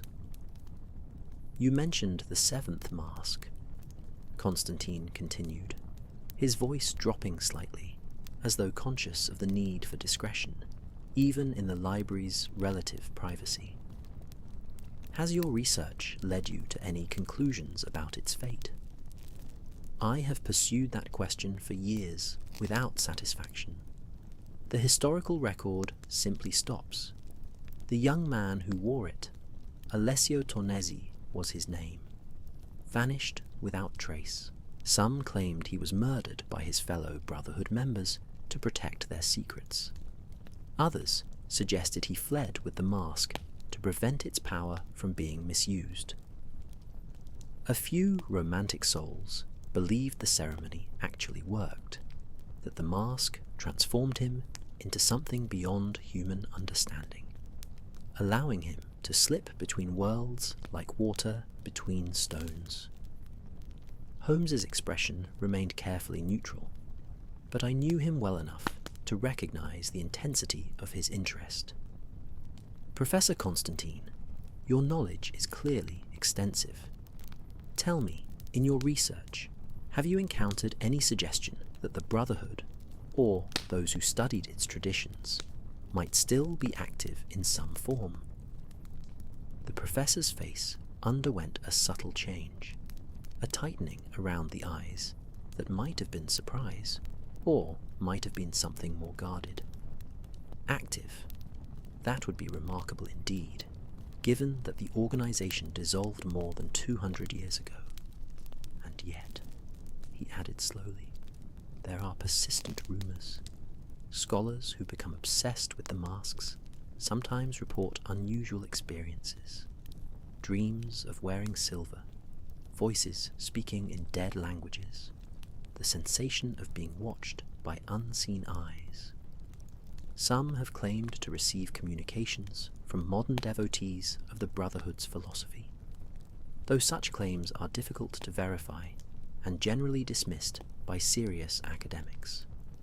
He paused, then added with careful casualness, "Might I ask what has prompted your own interest in this obscure subject, Mr. Holmes? You are not, I believe, an academic historian by profession." It was a testing question, probing for information while offering the fiction of mere curiosity. Holmes met it with a deflection as smooth as silk. I am a consulting detective, Professor Constantine, and like yourself, I find myself drawn to mysteries wherever they appear, whether in the present day or centuries past. The Brotherhood's fate represents an intriguing puzzle, nothing more. Constantine nodded slowly, and I saw in his eyes that he did not believe Holmes's casual explanation, but was too polite, or too cautious, to press further. Well, gentlemen, I have taken enough of your time. Should you wish to discuss these matters further, I am staying at the Imperial Hotel in Russell Square for the remainder of the week. I would be most interested in comparing notes, as scholars do. He withdrew then, returning to his own table on the far side of the reading room, though I noticed he made no further pretense of reading, instead sitting in apparent contemplation, his eyes occasionally drifting in our direction. "How very convenient," Holmes murmured once the professor was out of earshot, "that a specialist in the exact subject we are investigating should happen to be present in the reading room at the precise moment we discuss it aloud. The odds against such a coincidence are astronomical, Watson. You believe he was following us.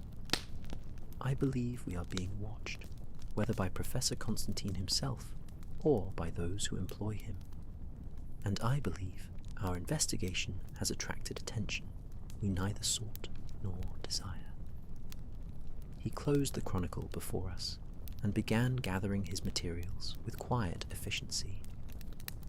"Come, Watson, we have learned what we came for, and more besides. It is time we returned to Baker Street, where we can think in safety and comfort, away from scholars who appear too conveniently with too much knowledge and too many questions." We departed the reading room and then the museum itself, emerging once more into the fog-shrouded streets where London's evening crowds had thinned to scattered late workers and those whose business was conducted primarily after dark. The walk back to Baker Street seemed longer than usual, each shadow a potential threat, each footfall behind us a possible pursuer. Holmes maintained his usual pace, giving no outward sign of concern, but I noticed how his eyes constantly scanned our surroundings, how his body remained tense beneath his coat's concealing folds. When at last we reached the familiar door of 221B and climbed the 17 steps to our rooms, the sight of our sitting room, fire burning brightly, lamps lit, Mrs. Hudson's tea things laid out in preparation for our return, struck me with a wave of relief so profound it was almost physical. Here was sanctuary, here was home, here was the comfortable, known world where mysteries could be contemplated from safety rather than confronted in fog-shrouded streets by strangers with too much knowledge and too many secrets hidden behind scholarly smiles. The fire crackled with particular vigour as Holmes settled into his chair, his fingers already his chair, his fingers already reaching for his pipe before he had fully seated himself. I poured us both brandy from the decanter on the sideboard, the amber liquid catching the firelight and glowing like captured sunlight, warm and rich. The familiar ritual of these actions, the pouring, the settling, the first sip of spirits and first draw on tobacco, served to restore a sense of normalcy after the day's accumulation of strangeness. Outside our windows, Baker Street had surrendered entirely to night, the fog transforming gaslight into soft halos of gold that seemed to float disconnected from their sources, like fairy lights in some enchanted forest. Holmes remained silent for a long while, his eyes fixed upon the dancing flames with that peculiar intensity that meant his mind was organizing facts, arranging them into patterns, testing hypotheses against evidence. I knew better than to interrupt such reveries, so I occupied myself with my brandy and the evening paper, though I confess my attention wandered more than usual, returning again and again to the events of the day. Eleanor's haunting vision of the masked figure, Mrs. Hudson's description of the midnight visitor, Professor Constantine's too convenient appearance at the British Museum. 3 key questions, Watson, Holmes said at last, breaking the comfortable silence with the abruptness of one who has reached a conclusion. First, what happened during that final ceremony in 1689 that caused the Brotherhood's dissolution? Second, where did Alessio Tornese vanish to, and what became of the 7th mask? And third, most pressingly, who is our mysterious V, and what does he truly want with the Blackwood collection? I set aside my paper, giving Holmes my full attention. "You believe these questions are connected?"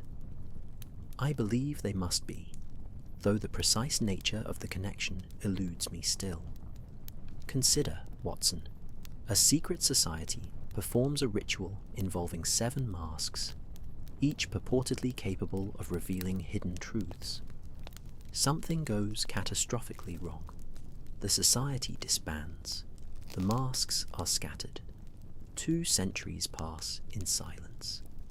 Then Sir Thomas Blackwood begins to reassemble them, and suddenly someone emerges from the shadows, claiming knowledge of the 7th mask's location. Sir Thomas refuses whatever bargain is proposed. Sir Thomas dies. Months later, one of his masks is stolen. Eleanor Ashford sees a figure wearing what can only be the 7th mask, and we encounter a professor who just happens to be researching the same obscure historical society at the very moment we discuss it. He drew on his pipe, exhaling a stream of fragrant smoke that curled upward toward the ceiling in lazy spirals. "No, Watson, there are no coincidences here, only connections we have not yet fully mapped." Before I could respond, the sound of footsteps upon our stairs announced a visitor. Mrs. Hudson's voice drifted up, protesting mildly about the lateness of the hour, followed by a deeper voice I did not recognize. A moment later came the knock upon our door, and Mrs. Hudson entered, bearing a calling card upon her silver tray, her expression suggesting disapproval of evening callers who did not observe proper social hours. Holmes took the card, his eyebrows rising slightly as he read the name embossed upon it. "Show him up, Mrs. Hudson, if you would be so kind, and perhaps some fresh tea. I suspect this conversation may require it." Our visitor proved to be a man in his middle 50s, distinguished in appearance, with silver hair swept back from a high forehead, and a neatly trimmed beard that lent him an air of scholarly authority. He was dressed in formal evening clothes, suggesting he had come directly from some social engagement, and he carried himself with the confidence of one accustomed to respect and attention. His eyes, however, told a different story. They were tired, ringed with shadows that spoke of sleepless nights and private worries. "Mr. Holmes, Dr. Watson, I apologize for calling at such an hour," he began, his voice cultured and controlled, despite the evident strain behind it.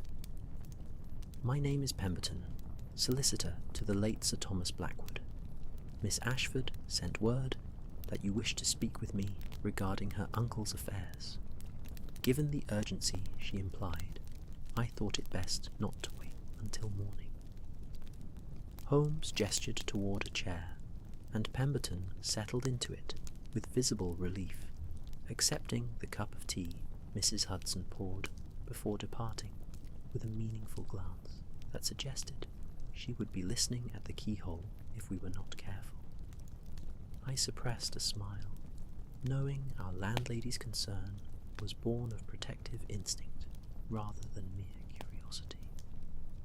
"Mr. Pemberton," Holmes began, his tone carefully neutral, "we are investigating the theft of an artifact from the Blackwood collection, and our inquiry has raised questions regarding the circumstances of Sir Thomas's death. I understand he passed quite suddenly of heart failure last March." Pemberton nodded, his hands wrapped around his teacup, as though seeking warmth despite the fire's steady heat. "Yes, March 15th. I was shocked when I received word. Sir Thomas had seemed in robust health when I saw him just days before. His physician, Dr. Whitmore, attributed it to an undiagnosed heart condition that had presumably been progressing silently for some time. These things happen, Mr. Holmes, particularly to men of a certain age who dedicate themselves to intellectual pursuits rather than physical activity. And his affairs at the time of death, were they in order? Were there any unusual transactions, unexpected expenses, anything that struck you as out of character? The solicitor's expression grew thoughtful, his fingers drumming gently against his cup in a rhythm that suggested nervous energy carefully controlled. Now that you mention it, there was one matter that puzzled me, though I attributed it at the time to Sir Thomas's eccentricity.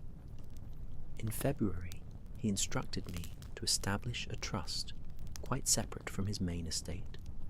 A sum of £5,000 was to be held and invested, with the proceeds to be paid quarterly to a recipient identified only by a postbox number in Vienna.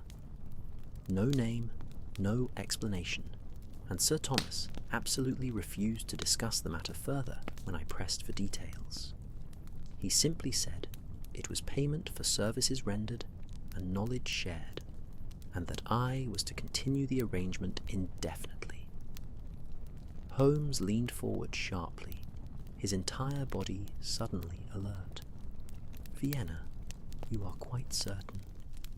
Absolutely certain. I have the documentation in my office safe.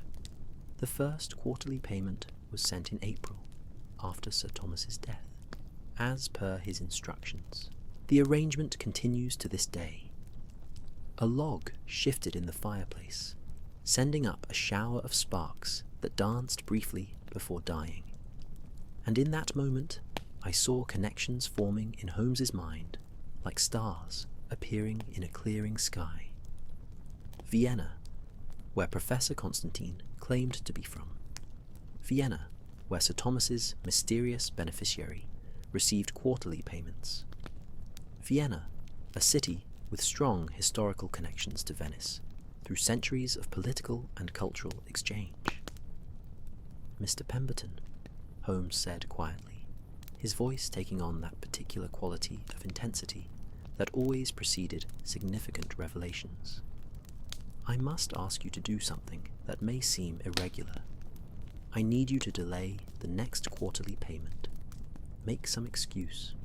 Administrative complications, banking difficulties, anything that'll seem plausible. And I need you to inform me immediately if anyone contacts you inquiring about the delay. The solicitor's face showed surprise, but he nodded slowly. If you believe it relevant to Miss Ashford's case, Mr. Holmes, I am willing to cooperate. Though I must say, the idea that this trust arrangement might be connected to the recent theft seems rather improbable. Holmes finished for him. Yes, I imagine it does. And yet, improbabilities, when they accumulate in sufficient number, often point toward hidden probabilities we have not yet recognized. Tell me, did Sir Thomas leave any personal papers beyond those in the collection?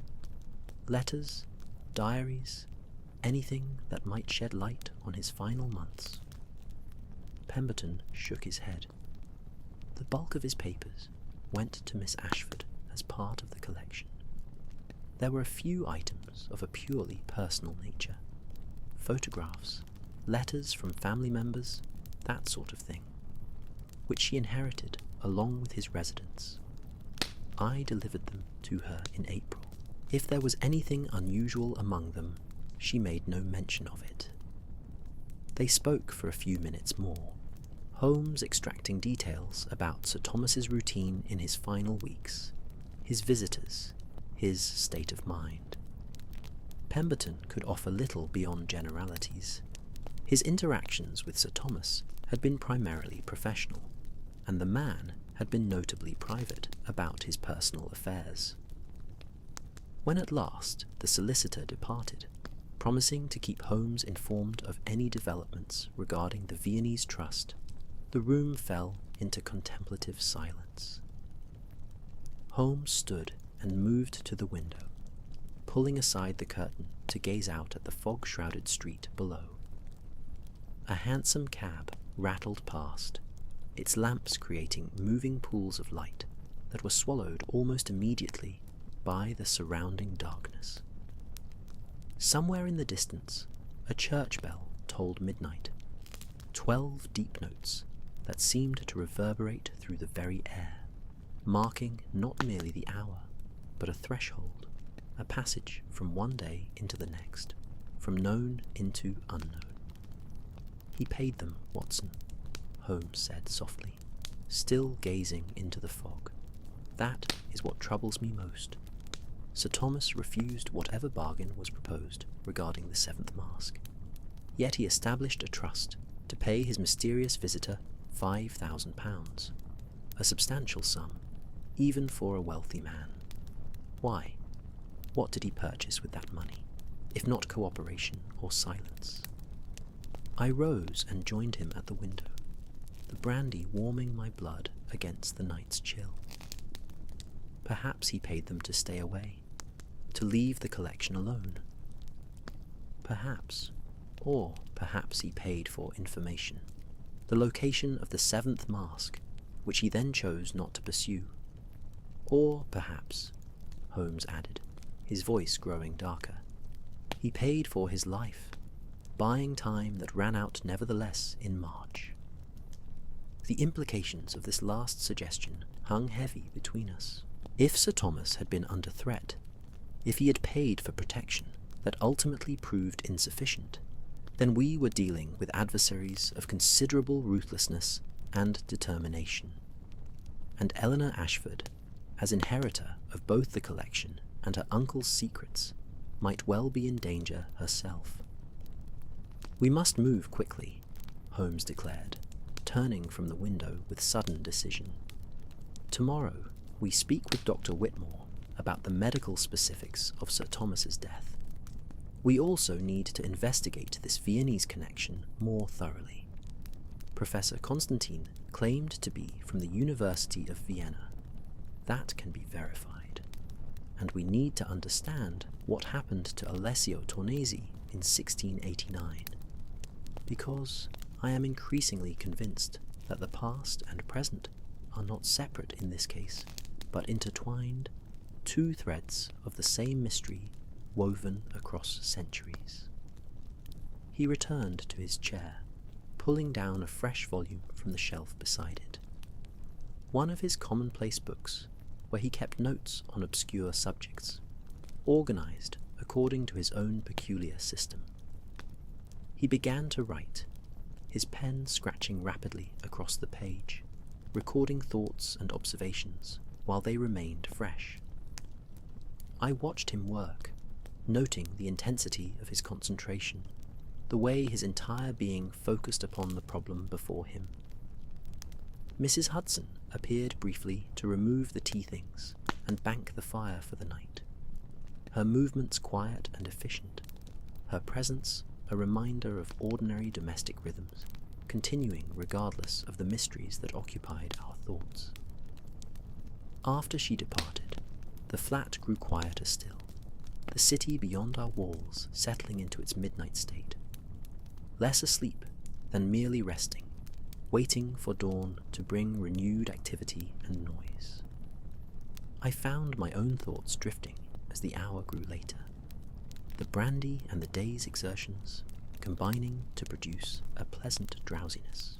Holmes continued to write, occasionally pausing to consult one of the books scattered around his chair, his face in profile showing the sharp angles and planes that suggested both intellectual power and physical asceticism.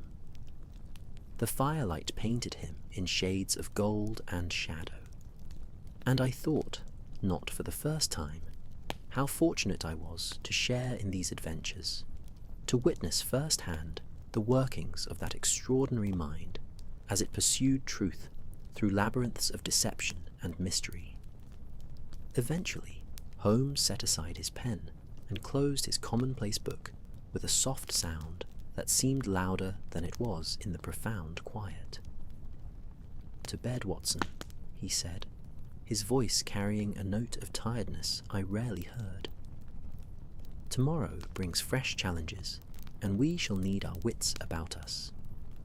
The game, as they say, is afoot, and I suspect it is a far deeper game than we yet realise, with stakes that reach back through centuries and forward into possibilities we can barely imagine. I rose from my chair, stretching muscles grown stiff from sitting, and bid Holmes good night. As I made my way to my room, I heard him beginning to play his violin, not one of his usual improvisations, but something older, more structured, a melody that sounded Venetian in character, full of strange harmonies and unexpected resolutions. The music followed me into sleep like a thread connecting waking and dreaming, carrying with it images of silver masks and fog-shrouded streets, of mysteries reaching across time like hands stretched out in darkness, seeking, searching, waiting patiently for the moment when all would be revealed and the hidden made visible at last. Daylight brought with it a clarity that night had obscured, with it a clarity that night had obscured, though whether this clarity illuminated truth or merely made shadows more distinct remained uncertain. I woke to find Holmes's chair empty, the sitting room already filled with the pale morning sun that managed to penetrate London's perpetual haze, casting everything in shades of pearl and silver. A note lay upon the breakfast table in Holmes's distinctive angular script. Gone to verify certain facts. Whitmore expects us at 11. Eat properly. H. I smiled at this last instruction, so characteristic of Holmes to concern himself with my welfare, while forgetting entirely his own need for sustenance. Mrs. Hudson had left breakfast under warming covers, eggs and toast, bacon still fragrant with smoke, tea that steamed gently in its pot. I ate slowly, savouring each bite, watching through our window as Baker Street came fully awake. Delivery carts rumbled past, their drivers calling out to one another in voices made cheerful by morning optimism. A flower girl took up her position on the corner, her basket bright with hothouse roses that seemed impossibly vibrant against the grey stones of the city. Life continued its eternal rhythms, indifferent to mysteries and masks, concerned only with the immediate necessities of commerce and survival. Holmes returned as I was finishing my second cup of tea, sweeping into the room with the energy that indicated a successful morning's work. He declined breakfast, but accepted coffee, which he drank standing by the fireplace, unlit now in the morning's relative warmth, while he recounted his activities. "I have been to the Imperial Hotel," he announced, his voice carrying satisfaction. "Professor Constantin is indeed registered there, arriving from Vienna 4 days ago. However, the hotel records show he spent 3 weeks in London last March, the month of Sir Thomas's death, staying under a different name at a lodging house in Bloomsbury, not half a mile from the Blackwood Collection. I obtained this information through certain channels I maintain among the city's hotel staff. Curious, is it not, that the professor neglected to mention this earlier visit when we encountered him yesterday?" I set down my cup with care, processing this information. "You believe Constantine is our mysterious V. I believe he is connected to V, whether as principal or agent. The timing is too precise to be coincidental. And there is more. I stopped at the telegraph office and sent inquiries to the University of Vienna.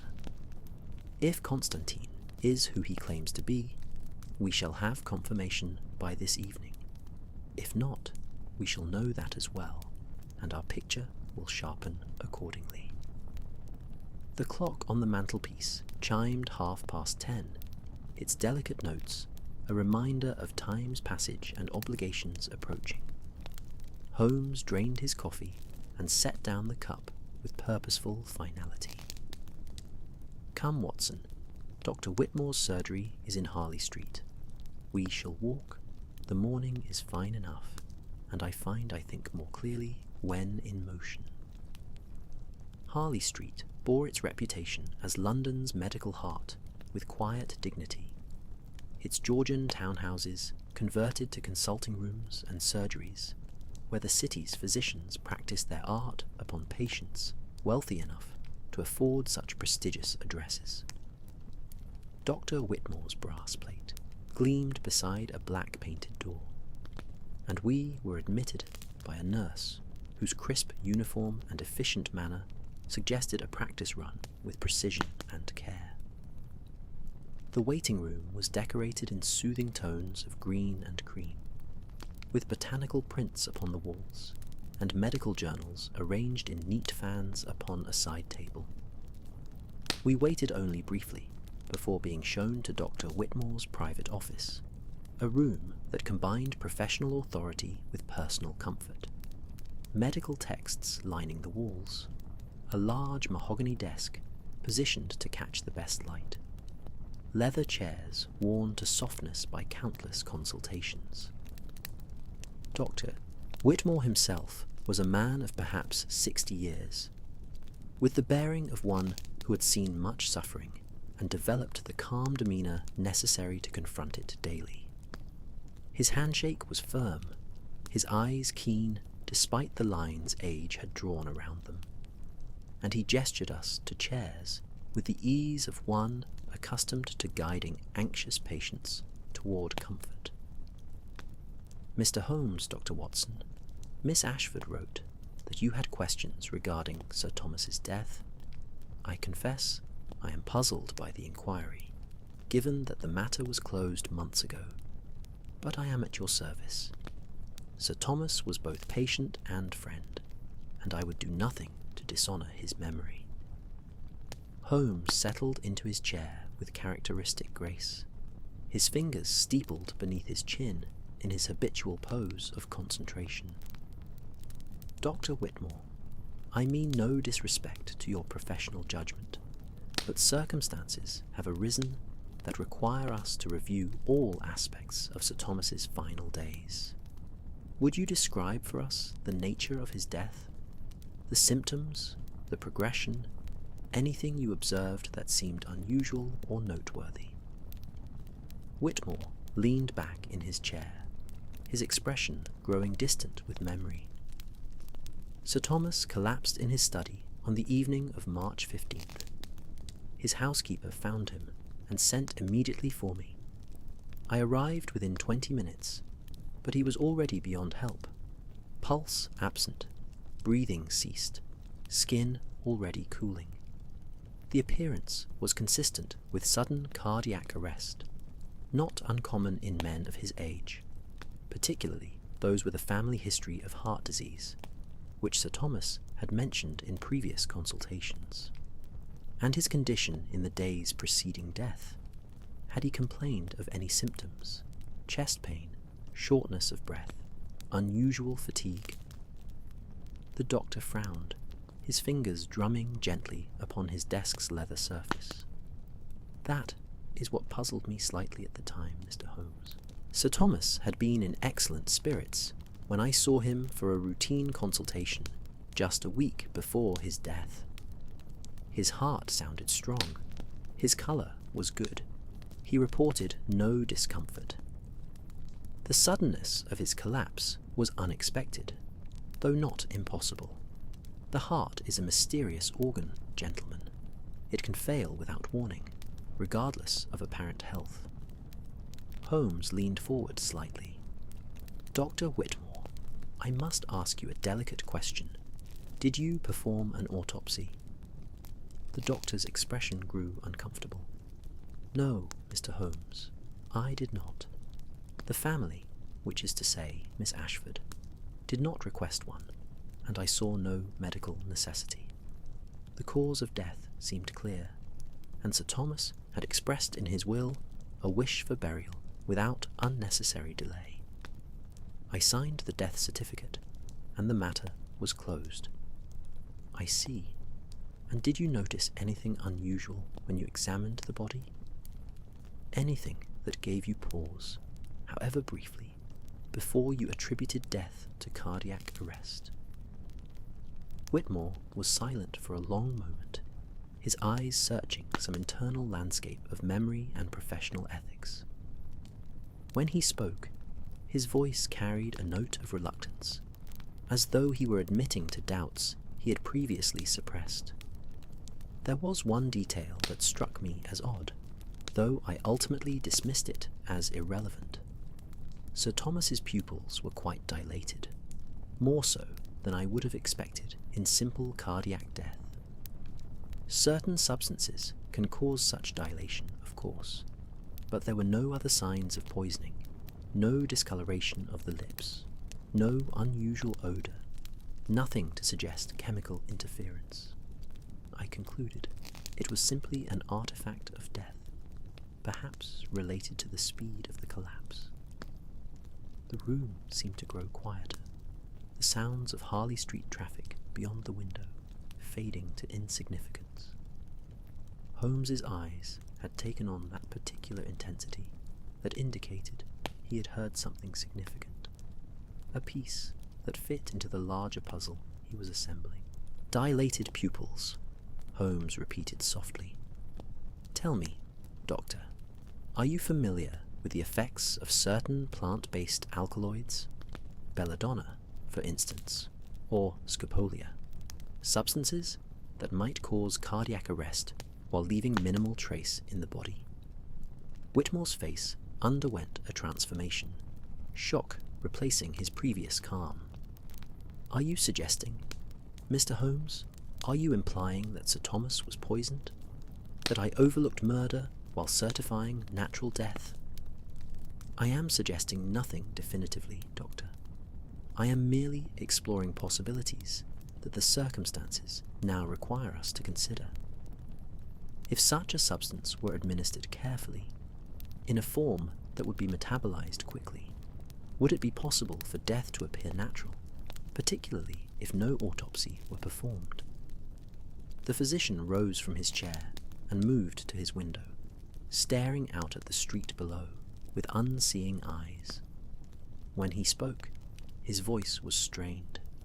Theoretically, yes, certain alkaloids affect the heart's electrical rhythm, causing sudden arrest. If administered in the right dose, death would be swift and could be mistaken for natural cardiac failure, particularly if... He paused, then continued with evident difficulty, particularly if the examining physician had no reason to suspect foul play and did not look closely for subtle signs of poisoning. At that moment, a sound from the street below drew our attention. A loud crash, followed by shouting. We all turned to the window to see a delivery cart had collided with a hansom cab, the horse rearing in fright, packages scattered across the cobblestones. It was a common enough accident in London's busy streets, yet something about it sent a chill through me. The driver of the cart was already running away, disappearing into the crowd with suspicious haste, leaving his horse to fend for itself, while passers-by rushed to help. Holmes was at the window in an instant, his sharp eyes tracking the fleeing figure. "Watson, quickly!" He was already moving toward the door, and I followed, though my leg protested the sudden movement. We descended the stairs rapidly, emerging onto Harley Street just as the crowd around the accident was beginning to organize itself. Holmes pushed through with muttered apologies, his attention focused on the overturned cart and its scattered contents. Among the broken crates and spilled goods lay several packages wrapped in brown paper, addressed in an ornate hand. Holmes knelt beside one, examining it without touching. The address read, Dr. Edward Whitmore, Harley Street, but the sender's mark showed only that same symbol we had seen before, the eye surrounded by 7 circles. Dr. Whitmore, Holmes called up to the physician. who had appeared at his surgery window. "Were you expecting a delivery today?" "No, Mr. Holmes, nothing at all." Holmes turned to me, his face grim. "A warning, Watson, or perhaps something more sinister. We were seen leaving Baker Street this morning, followed here, and someone wished to make their presence known, or to deliver a message whose nature we have not yet determined." He stood, addressing the gathering crowd with authority. "Is anyone here a constable? This cart and its contents must be secured and examined. The driver's flight suggests criminal intent." A policeman materialized from the crowd, notebook already in hand, and Holmes spoke with him briefly before returning to where I stood. "Come, Watson, we have learned what we came for, and perhaps more besides. Dr. Whitmore will be safe enough now with a constable posted. I shall arrange for continued protection through Lestrade. But we must return to Baker Street and reassess our strategy. Our adversaries are watching us more closely than I had anticipated, and they are not afraid to demonstrate that fact." We walked back through streets that now seemed less benign, every shadow potentially concealing observation, every passerby possibly an agent of forces we did not yet fully understand. The morning's clarity had revealed not truth but complexity, layers of deception and danger that went deeper than a simple theft, reaching back through centuries and forward into immediate, present threat. Holmes maintained silence during our return, his mind clearly working through implications and possibilities, while I found myself grateful for London's crowds, for the protection that numbers provided, even as I understood that crowds could hide threats as easily as they deterred them. Baker Street, when we reached it, felt like sanctuary regained, and we climbed our 17 steps with relief, knowing that within our rooms we could think and plan without the constant awareness of being watched. Mrs. Hudson had tea waiting, bless her prescient soul, and we settled into our chairs with the gratitude of travellers returned from hostile territory, ready to make sense of what we had learned, and to prepare for whatever challenges the mystery would present next. The telegram arrived during our afternoon tea, delivered by a breathless, mazathless messenger boy, whose hurried ascent of our stairs suggested urgency beyond the usual commercial dispatch. Holmes took the yellow envelope with a nod of thanks and a coin for the lad's trouble, then stood by the window to read its contents, the paper catching the slanting afternoon light that transformed our sitting room into a study of amber and gold. I watched his expression shift as he read, first concentration, then surprise, then something darker that might have been anger, or might have been grim satisfaction at a hypothesis confirmed. "From Vienna," he announced, passing me the telegram. "My inquiries have borne fruit, though the fruit proves bitter. Professor Eduard Constantine does indeed teach at the University of Vienna, specializing in Renaissance history. However, he is currently on academic leave, and has been since January. The university has no record of any research trip to London, and his colleagues report he has been unusually secretive about his activities during this leave period. Furthermore, and this is the interesting detail, Watson, he is descended through his mother's line from a Venetian noble family. The family name was Tournese. The significance of this revelation struck me with the force of physical impact. Tournese, the same family as Alessio Tournese's, the young man who vanished with the seventh mask. Precisely, Professor Constantine is not merely a scholar with academic interest in the Brotherhood. He is, unless the genealogical records are misleading, a direct descendant of the man who wore the seventh mask during that fateful ceremony in 1689.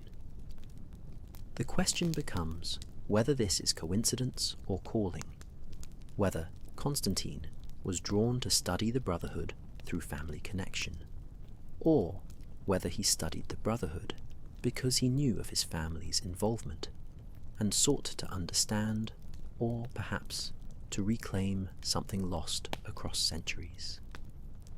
Holmes moved to his desk and began writing rapidly, his pen scratching across paper with decisive strokes. I am sending another telegram to an acquaintance in the Austrian police, requesting any information about Constantine's activities and associations. If he is our mysterious V, or connected to V, then there will be traces, correspondence, travel records, financial transactions. No one moves through the world without leaving footprints, Watson, however carefully they may try to obscure them. He had just finished sealing the telegram when we heard footsteps upon our stairs once more, lighter than the messenger boy's hurried tread, accompanied by the rustle of skirts. Mrs. Hudson's voice carried up in greeting, followed by another voice we recognized immediately as Eleanor Ashford's.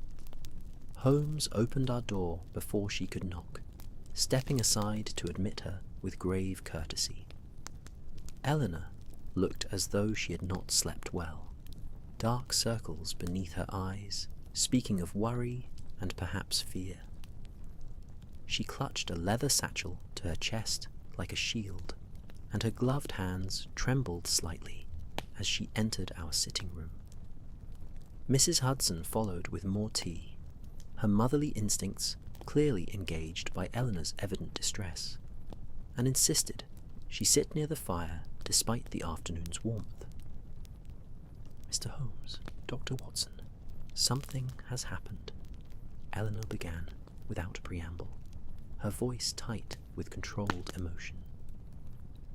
"Early this morning, before the collection opened to researchers, I went to check on the 5 remaining masks as I do each day. They were all secure in their vault, undisturbed, but when I opened the case containing the mask of transformation, the 3rd mask, the one Uncle Thomas acquired in Florence, I found this tucked beneath it."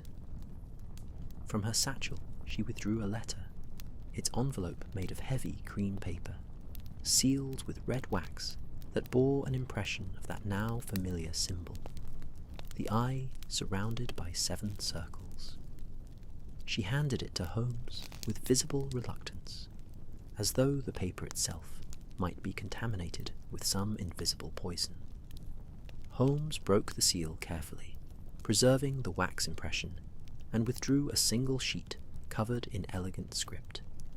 He read silently, his face growing increasingly stern, then read aloud for my benefit. "Dear Miss Ashford, you continue to resist what must be. The 6 masks call to their 7th sibling across the gulf of years, and the 7th answers with dreams and visions, with whispers in the darkness, and figures glimpsed at thresholds. Your uncle understood this, though too late to act upon the knowledge. He tried to keep them separated, tried to prevent the reunion that destiny demands. His payment purchased time, not safety, and that time has expired. The masks were forged to be together, to function as one instrument of revelation. Scattered, they are curiosities. United, they are transformation. You have seen the 7th, Miss Ashford. You know it exists, though existence should be impossible. This paradox troubles you, as it should. But consider, what if the ceremony in 1689 did not fail? What if it succeeded beyond the Brotherhood's wildest imaginings? What if young Alessio Tornese did not die or flee, but achieved what the others only dreamed of? True seeing, true transformation, existence beyond the limitations of flesh and time. I offer you a choice. You may continue to resist to cling to your 5 masks while I hold the 6th and guard the 7th. Or you may meet with me, speak with me as your uncle did, and learn what the Brotherhood discovered in that winter ceremony so long ago. Come alone to the ruins of St. Dunstan's Church in Stepney tomorrow at midnight. Bring no one. Tell no one. If you comply, the stolen mask will be returned, and certain truths will be revealed. If you refuse, the consequences will be far more severe than simple theft. The masks wish to be whole, Miss Ashford, and their wishes transcend human preference or prudence. Decide wisely, one who has seen beyond seeing. The letter concluded without signature, though none was needed. Holmes set it down upon the table between us with careful precision, his grey eyes distant with thought. The fire crackled softly, a log settling deeper into its bed of coals. And somewhere outside, a street vendor called his wares, in a voice made musical by distance and the muffling effect of our windows. "You will not go, of course," Holmes said, not as question, but as statement of fact. "This is a trap, and crudely set. The midnight meeting at abandoned ruins, the demand for solitude, the veiled threats, these are the tools of melodrama, not serious negotiation." Eleanor nodded, though I saw in her eyes something more complex than simple agreement. "I understand the danger, Mr. Holmes. And yet, the letter speaks of things that should be impossible to know. That I have seen the 7th mask, that Uncle Thomas made payments. How could the writer know these things, unless he were intimately connected to Uncle Thomas's final months? Unless he truly possesses knowledge we lack?" "Because he watched," Holmes replied simply. "Because surveillance and patience can reveal much. Because your uncle's housekeeper saw him leave carrying something silver, and household staff talk.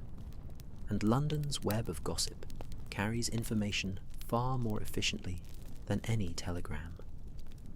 As for your vision of the 7th mask, that you described to us in confidence, and we have told no one, which suggests either genuine supernatural knowledge." He paused, allowing a trace of skepticism to colour his tone.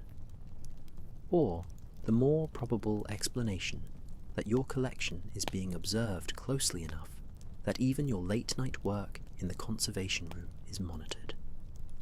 He rose and began to pace, his movements conveying energy barely contained. "No, Miss Ashford, you will not attend this meeting, but someone will. Watson and I shall be at St. Dunstan's ruins tomorrow night, well before midnight, positioned where we can observe without being observed.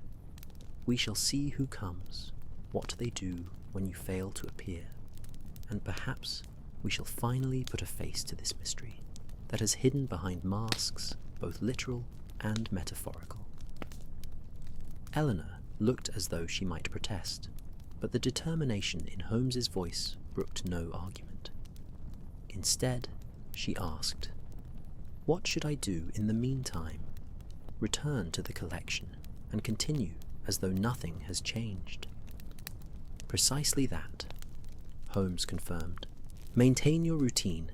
Give no sign that anything is amiss. But I want you to move the 5 remaining masks to a new location. Not the collection's vault, but somewhere entirely separate and secure. Can you arrange that?" "I have a safety deposit box at Cootes Bank that would be large enough. I could transport them there this evening." "Excellent. Do so, but be watchful. If you notice anyone following you, or taking unusual interest in your movements, note their appearance carefully and report to us immediately. Watson and I shall maintain watch on the collection during the night to ensure no further intrusions occur." The afternoon was drawing toward evening now, the light shifting from gold to deeper amber touched with rose, painting our sitting room in colours that suggested both warmth and impending darkness. Eleanor departed with promises to take every precaution, and Holmes immediately set about preparing for the night ahead, gathering various items from his eclectic collection of useful tools: a dark lantern, his revolver, which he checked with practiced efficiency, rope, a compass, and several other implements whose purpose I could only guess at. "We have approximately 30 hours before the appointed meeting," he said, more to himself than to me.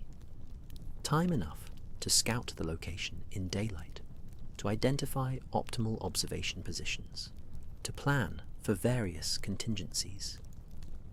St. Dunstan's ruins are in Stepney, near the docks, a rough area, largely abandoned since the church burned in 1871. It's the perfect location for clandestine meetings, which is precisely why we must take every precaution." I moved to the window, watching the street below as lamplighters began their evening rounds, each gaslight blooming to life like a flower, opening to some invisible sun. Baker Street was transforming from day to night, from commerce to rest, and I felt the familiar thrill that always preceded our more dangerous investigations. A mixture of apprehension and excitement, the awareness that we stood at a threshold where truth might be discovered, but where danger certainly waited. "Holmes," I said, turning from the window, "this letter speaks of the ceremony succeeding rather than failing. What could that mean? How could a ritual involving 7 masks lead to someone existing beyond the limitations of flesh and time?" Holmes paused in his preparations, his expression thoughtful. "If I were to take such a claim seriously, Watson, and I emphasize the conditional nature of that statement, I would suggest that the Brotherhood may have been exploring what we might call altered states of consciousness. Various cultures have used masks in shamanic rituals, believing that by wearing the sacred face, the wearer can transcend ordinary perception, can see truths hidden from normal sight. If the Brotherhood's masks were crafted with such purpose, enhanced perhaps by supplementary means, drugs, meditation, sensory deprivation, then it is theoretically possible that someone could achieve a state of awareness radically different from normal consciousness." He resumed his preparations, checking the mechanism of his revolver with careful attention. "However, existing beyond flesh and time is almost certainly poetic exaggeration or deliberate mystification. What I suspect actually occurred is that young Alessio Tornesi either died during the ceremony, perhaps from the same alkaloid poisons that may have killed Sir Thomas, or fled in terror, taking the 7th mask with him. The others disbanded to avoid prosecution or scandal. As for our letter writer's claims of supernatural knowledge, I remain convinced they stem from earthly observation rather than cosmic revelation. The evening settled more deeply over London as we continued our preparations, Mrs. Hudson bringing up a substantial dinner, which Holmes barely touched, but which I ate gratefully, knowing that the night ahead would offer little opportunity for sustenance. The gas lamps in our sitting room created islands of golden light against the gathering darkness outside, and in that comfortable illumination, surrounded by the familiar chaos of Holmes's books and papers and scientific apparatus, it was almost possible to forget we were engaged in pursuing forces that, whether supernatural or merely human, had already claimed at least one life and threatened more. Almost possible, but not quite, for in the back of my mind played Eleanor's description of the figure she had seen, the mask that glowed with impossible light, the presence that appeared and vanished like mist. And in the further recesses of thought, barely acknowledged, lurked the question Holmes had not addressed. What if the letter writer spoke truth? What if something had happened in that winter ceremony that transcended rational explanation? What if we were pursuing not merely criminals, but mysteries that lay at the very edge of human understanding, where science dissolved into wonder and certainty gave way to the infinite unknown? Midnight approached with the inevitability of tide, and we found ourselves concealed among the skeletal remains of Stord, among the skeletal remains of St. Dunstan's Church, its blackened stone walls rising like broken teeth against a sky heavy with clouds that obscured moon and stars alike. The ruins occupied a forgotten corner of Stepney, surrounded by abandoned warehouses and empty lots, where weeds grew thick between cracked cobblestones. We had arrived hours earlier, while twilight still lingered, giving us time to explore the site and select our hiding place. A section of intact wall with a viewing gap that allowed observation of the church's former nave, now open to the sky and overgrown with ivy that rustled softly in the night breeze. The journey here had taken us through increasingly rough neighbourhoods where gaslights grew sparse and the streets narrowed into alleys that spoke of poverty and desperation. Holmes had insisted we dress in our oldest clothes, nothing that would mark us as gentlemen from better districts, and we had taken a circuitous route, doubling back several times to ensure we were not followed. Now, settled into our position with the patient immobility of hunters, we waited as the city's distant sounds, foghorns from the Thames, the occasional rattle of a late cart, voices raised in argument or song from nearby taverns, created an urban symphony that was strangely soothing in its familiarity. Holmes crouched beside me in perfect stillness, only his eyes moving as they scanned the ruins with methodical precision.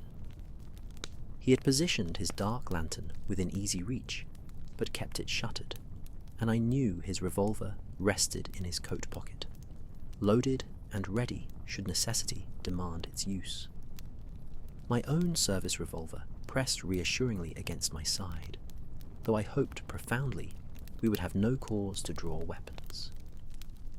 The night air carried the smell of the river, mud and salt, and the peculiar organic decay that characterizes tidal waters, mixed with smoke from countless chimneys and the faint sweetness of the ivy that draped itself over the ruins, like nature's attempt to heal wounds inflicted by fire and time. The church clock of St. George's in the distance began to toll midnight, its deep notes carrying clearly through the still air, 1, 2, 3, continuing their measured count toward 12. As the final chime faded into silence, a figure appeared at the ruin's entrance, moving with surprising confidence despite the darkness and the treacherous footing offered by scattered stones and hidden holes where the floor had collapsed. It was not Eleanor Ashford, of course. We had made certain she remained safely at home under the watchful eye of one of Inspector Lestrade's most trusted constables. Instead, the figure was tall and male, dressed in a long dark coat that might have been black or deepest blue, impossible to distinguish in the minimal light. He carried no lantern, yet moved as though he could see perfectly, navigating the obstacles with an ease that suggested intimate familiarity with the location.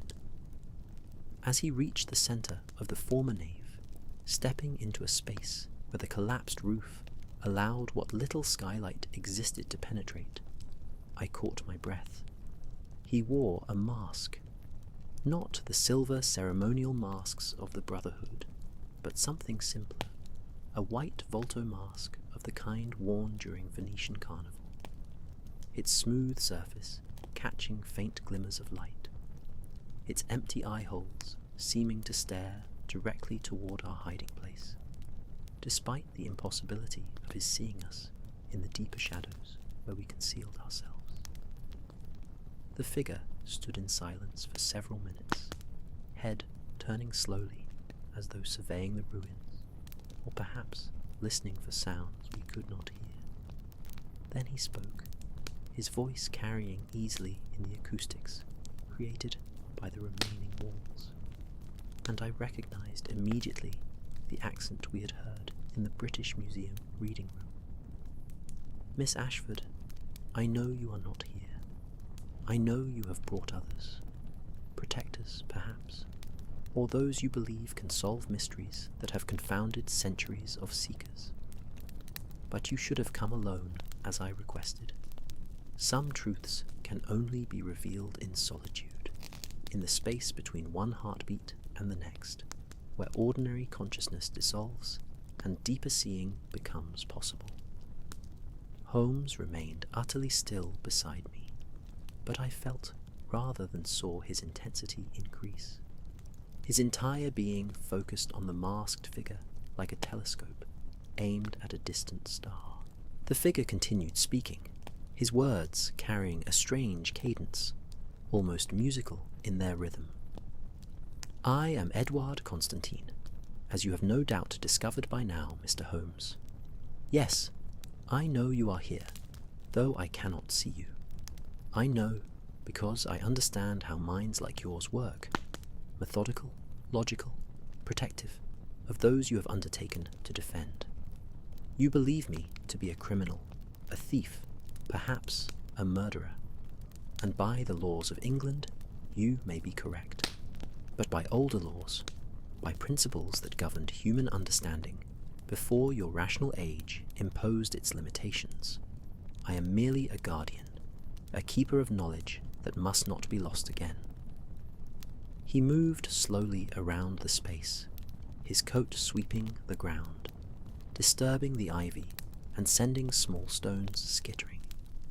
My ancestor, Alessio Tornese, was 20 years old when he participated in the final ceremony of the Confraternita della Masquerade on December the 21st, 1689. He was the youngest member, the newest initiate, chosen not for his wisdom, but for his openness, his willingness to see beyond the comfortable illusions that allow ordinary men to sleep peacefully. The Brotherhood had spent decades preparing for that ceremony, gathering the 7 masks, studying the ancient texts that described their proper use, purifying themselves through fasting and meditation. They believed the masks, when worn simultaneously by 7 seekers working in perfect harmony, would open doorways in consciousness itself, would allow them to perceive reality not as it appears through the filtering lens of ordinary perception, but as it truly is. Constantine paused, his masked face turning upward toward the cloud-obscured sky. The historical record says the ceremony failed, that something went wrong, that the Brotherhood dissolved in fear and scandal. But the historical record is written by those who did not witness, by those who could not understand what they were told. The ceremony did not fail, gentlemen. It succeeded beyond measure, beyond hope, beyond terror. The 7 masks, worn by 7 prepared minds, opened doors that should have remained closed. Alessio Tornese, my ancestor, saw through those doors. He saw truths that shattered his conception of reality, that revealed the universe as stranger and more magnificent and more terrifying than any philosophy had imagined, and he could not remain. He did not die, Constantine continued, his voice dropping to barely above a whisper that nonetheless carried perfectly to our position. He did not flee, he transcended. The 7th mask transformed him from observer to observed, from seeker to sought. He exists still, gentlemen, in the spaces between things, in the moments when consciousness expands beyond the prison of individual identity. I know this because I have felt his presence. I have heard his voice in dreams and visions.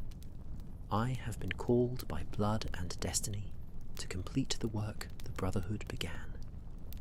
Holmes finally moved, rising from our concealment with fluid grace, stepping out into the open space where Constantine could see him clearly. I followed, my hand near my revolver, though not yet drawing it. Constantine turned to face us, his masked visage betraying no surprise at our appearance. "Professor Constantine," Holmes said, his voice calm and measured, carrying across the ruins with perfect clarity. "You speak eloquently of transcendence and transformation, but I speak more plainly of murder and theft. Sir Thomas Blackwood died of alkaloid poisoning administered by someone with knowledge of both chemistry and the mask's history. The sixth mask was stolen from the Blackwood collection through means that required intimate knowledge of the building's layout and security measures. These are crimes under English law, regardless of what esoteric justifications you may claim." Constantine laughed, a sound without humour, but also without malice, merely recognition of an impasse. Sir Thomas died because he refused to understand what he had gathered. He collected the masks as curiosities, as scholarly trophies, never comprehending that some artifacts are not meant to be possessed, but to be used. I offered him partnership, offered to show him what the Brotherhood discovered. He refused. His death was not murder, but consequence. He took substances to protect himself from dreams, from visions, from the calling of the masks. His heart simply could not sustain the conflict between his rational denial and the reality pressing upon his consciousness from beyond ordinary perception. "And the theft," I interjected, my voice sharper than I intended. "How do you justify that?" "I did not steal, Dr. Watson. I liberated. The sixth mask called to me, begged to be removed from its glass prison and reunited with its siblings. Miss Ashford has seen the seventh mask, has witnessed its impossible existence. That alone should convince you that we are operating in territory where your laws and logic provide insufficient guidance." Holmes moved closer, closing the distance between himself and Constantine with careful steps that avoided the worst of the rubble. "Then let us test your claims with a simple experiment. You say you possess the sixth mask. Show it to us. Let us examine it, subject it to analysis, determine whether it bears any properties beyond excellent Renaissance craftsmanship." Constantine shook his head slowly. "The mask is near, Mr. Holmes, but not with me.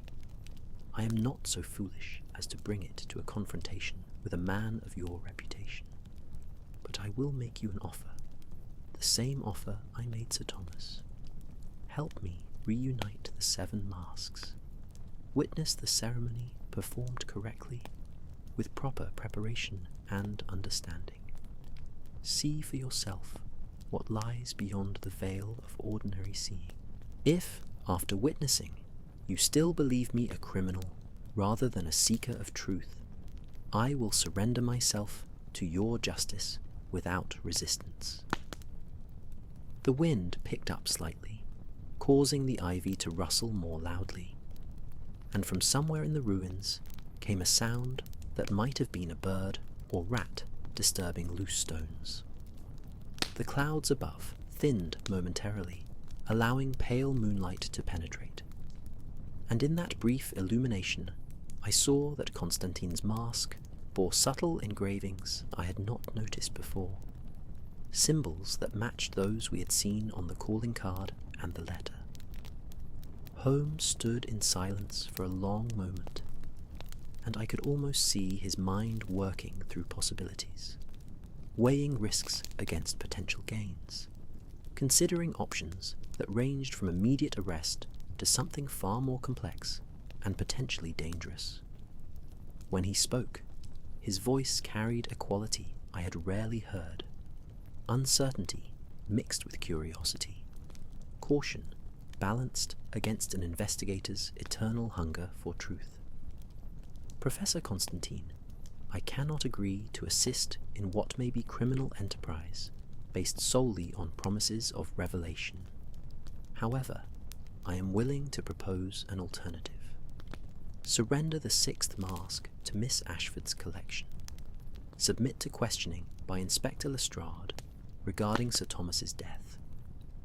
If evidence exonerates you of wrongdoing, and if you can provide credible documentation of the Brotherhood's history and the mask's properties, then, and only then, might some form of supervised examination of the masks together be considered, under controlled conditions, with witnesses present. Constantine laughed again, and this time the sound carried genuine amusement. You seek to cage mystery within procedure, Mr. Holmes, to reduce transcendence to laboratory experiment. But very well, I will consider your proposal. We three shall meet again in 3 days' time, at a location I will communicate to you. I will bring evidence you cannot dismiss, knowledge you cannot ignore, and perhaps, just perhaps, you will begin to understand that your rational world rests upon foundations far stranger than you have imagined. He reached into his coat and withdrew something that glinted even in the poor light, a small object that he tossed toward Holmes with casual accuracy. Holmes caught it reflexively, and even from where I stood, I could see it was a key, old and ornate, its bow decorated with symbols that matched those on the masks.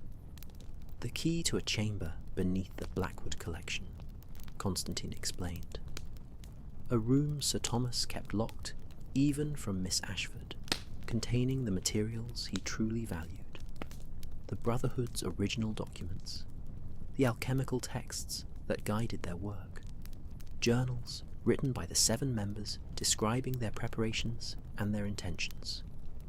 Read them, Mr. Holmes. Learn what they knew. Then decide whether I am criminal or custodian. Before either of us could respond, Constantine moved with startling speed, retreating toward the ruin's far side, where deeper shadows concealed multiple escape routes. Holmes started after him, but I grasped his arm, restraining him. Holmes, it could be a trap. Those shadows could hide accomplices, weapons, anything. He hesitated, clearly torn between pursuit and caution, then nodded reluctantly. We heard Constantine's footsteps receding, growing fainter, finally disappearing entirely into the urban night that swallowed all sounds and secrets with equal indifference. We stood alone in the ruins, the key resting in Holmes's palm like a question made tangible, while around us the ancient stones kept their silence, and the wind whispered through ivy with voices that might have been merely natural, or might have carried meaning beyond words, beyond reason, beyond everything we thought we understood about the nature of reality and the limits of human perception. Dawn found us standing before the Blackwood collection once more. The key Constantine had given us. Fientin had given us feeling heavier than its physical weight, as Holmes turned it over in his fingers, examining the symbols etched into the ancient brass.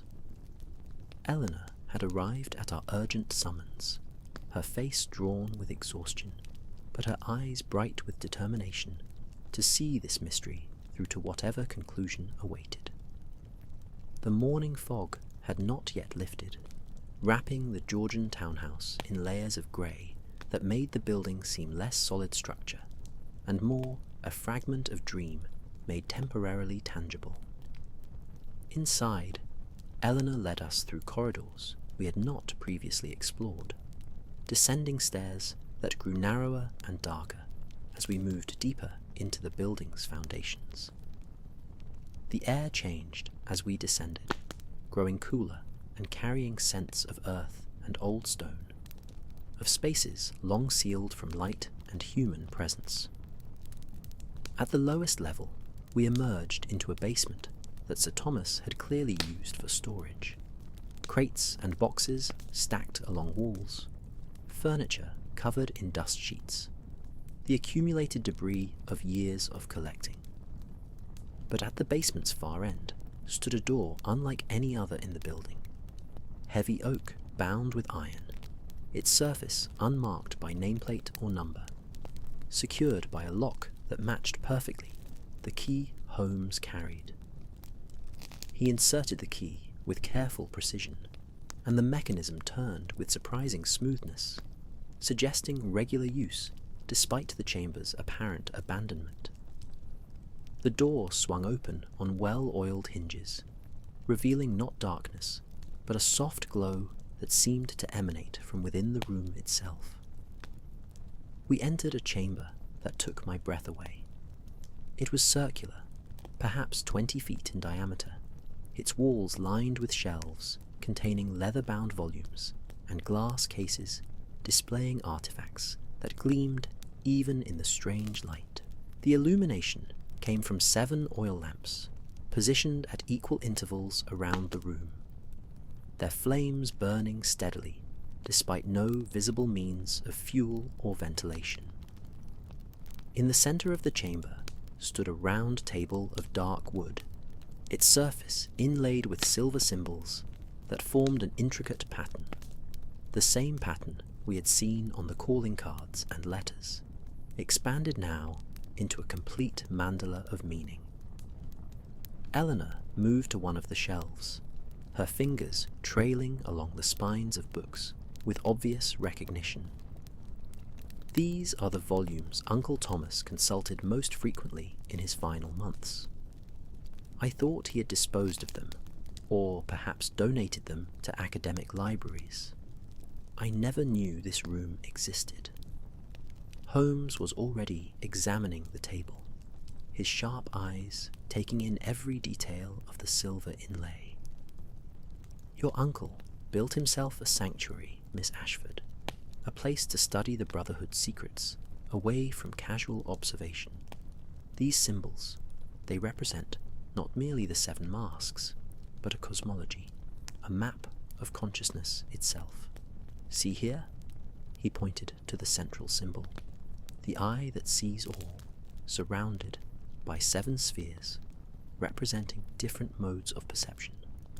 And here, his finger traced outward, correspondences to the 7 classical planets, to alchemical principles, to states of meditation described in hermetic texts. I moved to one of the glass cases and found myself staring at objects that seemed to blur the boundary between artifact and art. A silver bowl engraved with spiraling patterns, a crystal sphere that caught and refracted the lamplight into rainbow spectrums, a set of small bells whose purpose I could not fathom.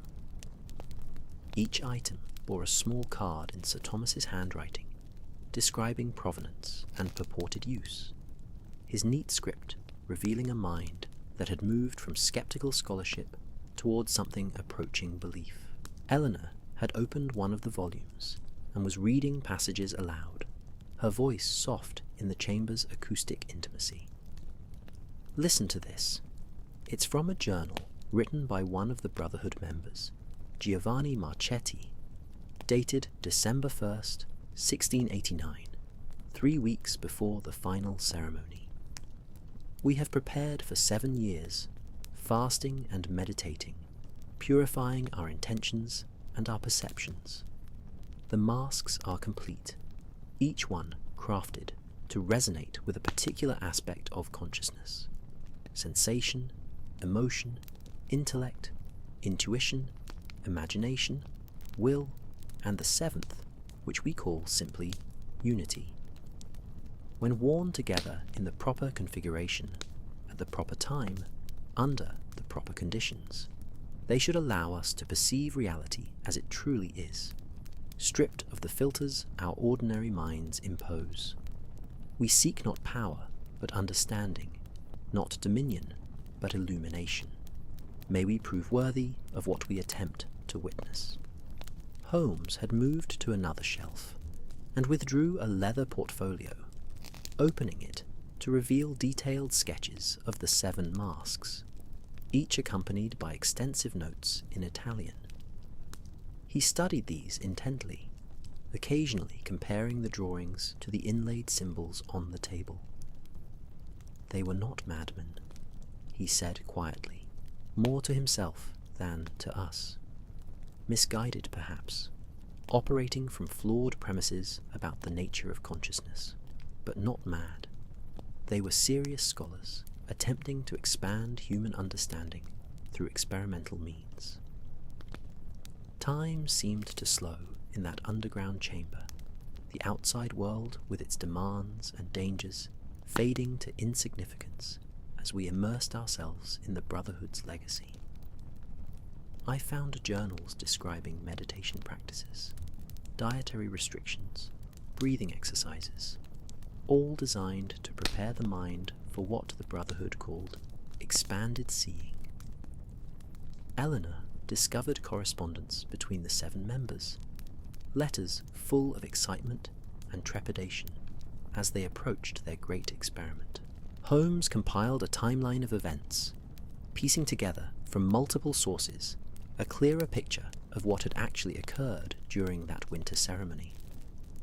We worked through the morning and into afternoon, taking breaks only when Mrs. Hudson arrived with tea and sandwiches, her practical presence a reminder that ordinary life continued above our heads while we delved into mysteries that lay at the boundaries of human understanding. As afternoon faded toward evening, Holmes finally set down the last journal he had been reading and looked at us with an expression that mixed satisfaction with something that might have been wonder. "I believe I understand now," he announced, his voice carrying the certainty that came when all pieces of a puzzle finally aligned. The ceremony in 1689 did not fail in the way the historical record suggests, but neither did it succeed in the way Constantine claims. What happened was subtler and perhaps more profound. The 7 participants, after years of preparation, entered into a synchronized state of consciousness through the combined effects of meditation, sensory manipulation through the mask's designs, and, I suspect, carefully calibrated doses of psychoactive substances derived from plants whose properties were well known to Renaissance alchemists. He moved to the table's center, his hand hovering over the silver inlay. In this state, they experienced what they interpreted as transcendence, as seeing beyond the veil. But young Alessio Tornese, unprepared despite his training, overwhelmed by the experience, reacted not with enlightenment, but with terror. He fled, taking his mask, and in his altered state, either died of exposure or went into hiding so complete that he was never found. The others, shaken by his disappearance and by whatever they had collectively experienced, disbanded to avoid scandal and perhaps to avoid repeating an experiment that had proven more powerful than they anticipated. Eleanor had grown very still, her tea forgotten in her hands. But what of the 7th mask? If Alessio fled with it, how does Constantine claim it still exists? How did I see it in my vision? Holmes turned to her, his expression gentle. "I believe the 7th mask does exist, Miss Ashford, but not in the supernatural manner Constantine suggests. I believe it remained in the Tornese family, passed down through generations, along with stories of the ceremony and the Brotherhood's work. Constantine, as a descendant, inherited both the mask and the family obsession with understanding what occurred. Your vision. He paused, choosing words carefully. May have been genuine perception of Constantine himself, dressed in his ancestor's mask, observing you to gauge how close you were to discovering the truth your uncle had uncovered. A sound from above interrupted his explanation. Footsteps descending the stairs, multiple sets, moving with purpose but not stealth. Holmes and I both tensed, hands moving toward weapons, but the voice that called down was familiar and welcome. Holmes? Watson? Miss Ashford? Are you down here? Inspector Lestrade's reliable tones carried through the basement, followed by the man himself appearing at the chamber's entrance, his eyes widening as he took in the extraordinary room. Behind him came two constables, and between them, his hands unbound, but his bearing that of a man under arrest, walked Edouard Constantine, now unmasked, his face revealing a man of perhaps 40 years, with features that showed both Venetian heritage and years of scholarly intensity. We found him attempting to board a ship at the docks, Lestrade explained, had the sixth mask with him, wrapped in velvet like it was the crown jewels, came quietly when we identified ourselves, actually seemed relieved to be apprehended. Constantine's eyes swept the chamber, taking in the table, the volumes, the artifacts, and finally settling on Holmes, with an expression that mixed resignation with curiosity. So, you found Sir Thomas's sanctuary. I wondered if you would. He showed it to me during our second meeting, hoping to convince me that he understood the Brotherhood's work, that he was a worthy custodian of the masks. But understanding and action are different things, Mr. Holmes. He understood what the masks represented, but feared to use them, feared to pursue the work to its completion. Holmes regarded Constantine with neither hostility nor sympathy, but with the neutral assessment of one investigator observing another. Professor Constantine, you have committed theft, and I suspect if Dr. Whitmore were to examine Sir Thomas's remains with knowledge of what to look for, evidence of poisoning might still be discoverable. These are serious crimes.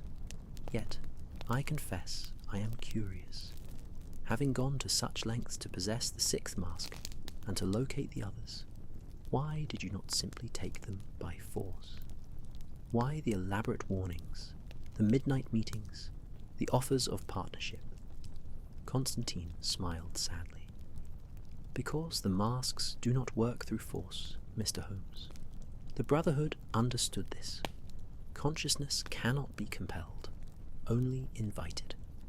I sought willing participants who would approach the ceremony with proper preparation and genuine intention. Sir Thomas almost agreed, but his fear overcame his curiosity.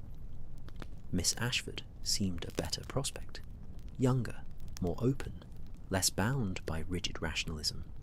And you, Mr. Holmes, I had hoped your legendary mind might be intrigued enough by the mystery to set aside skepticism and witness something extraordinary. And the poisoning? I demanded, unable to contain my anger at such casual admission of intent, if not deed. I gave Sir Thomas nothing he did not request, Constantine replied quietly. He asked for substances to suppress dreams, to quiet the visions that had begun to trouble his sleep after he assembled the 6 masks.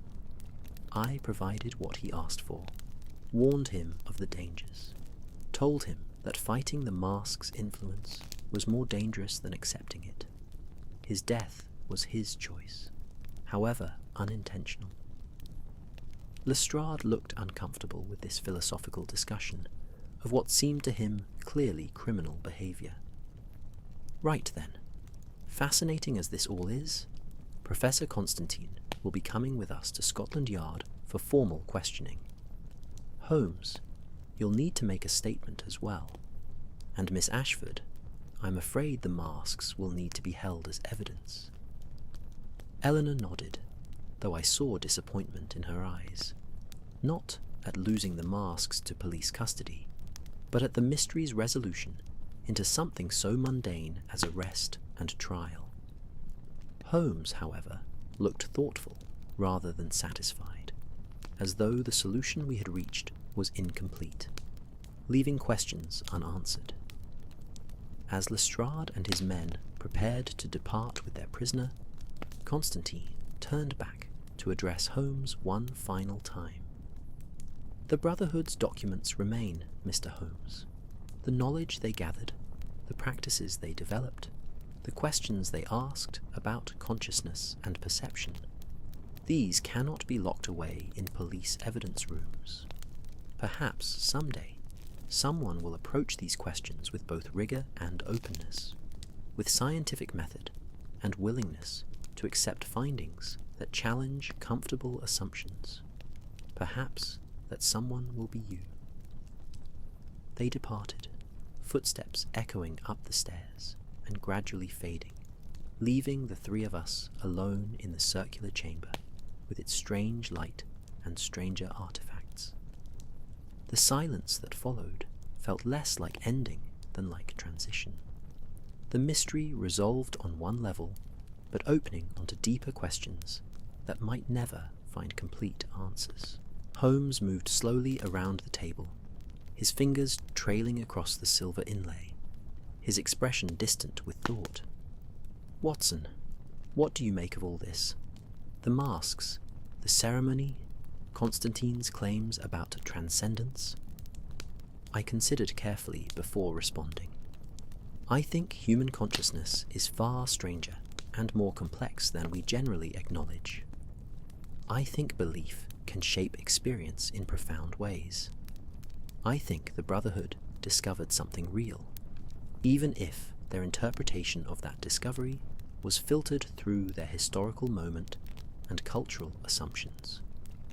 But I also think that Constantine's obsession led him to cross lines that should not be crossed, to justify harm through appeal to higher purpose.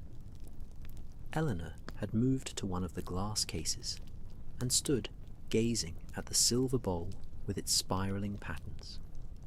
My uncle spent his life gathering these artifacts, and in the end they killed him, not through supernatural curse, but through the very human tendency to fear what we cannot fully control or understand.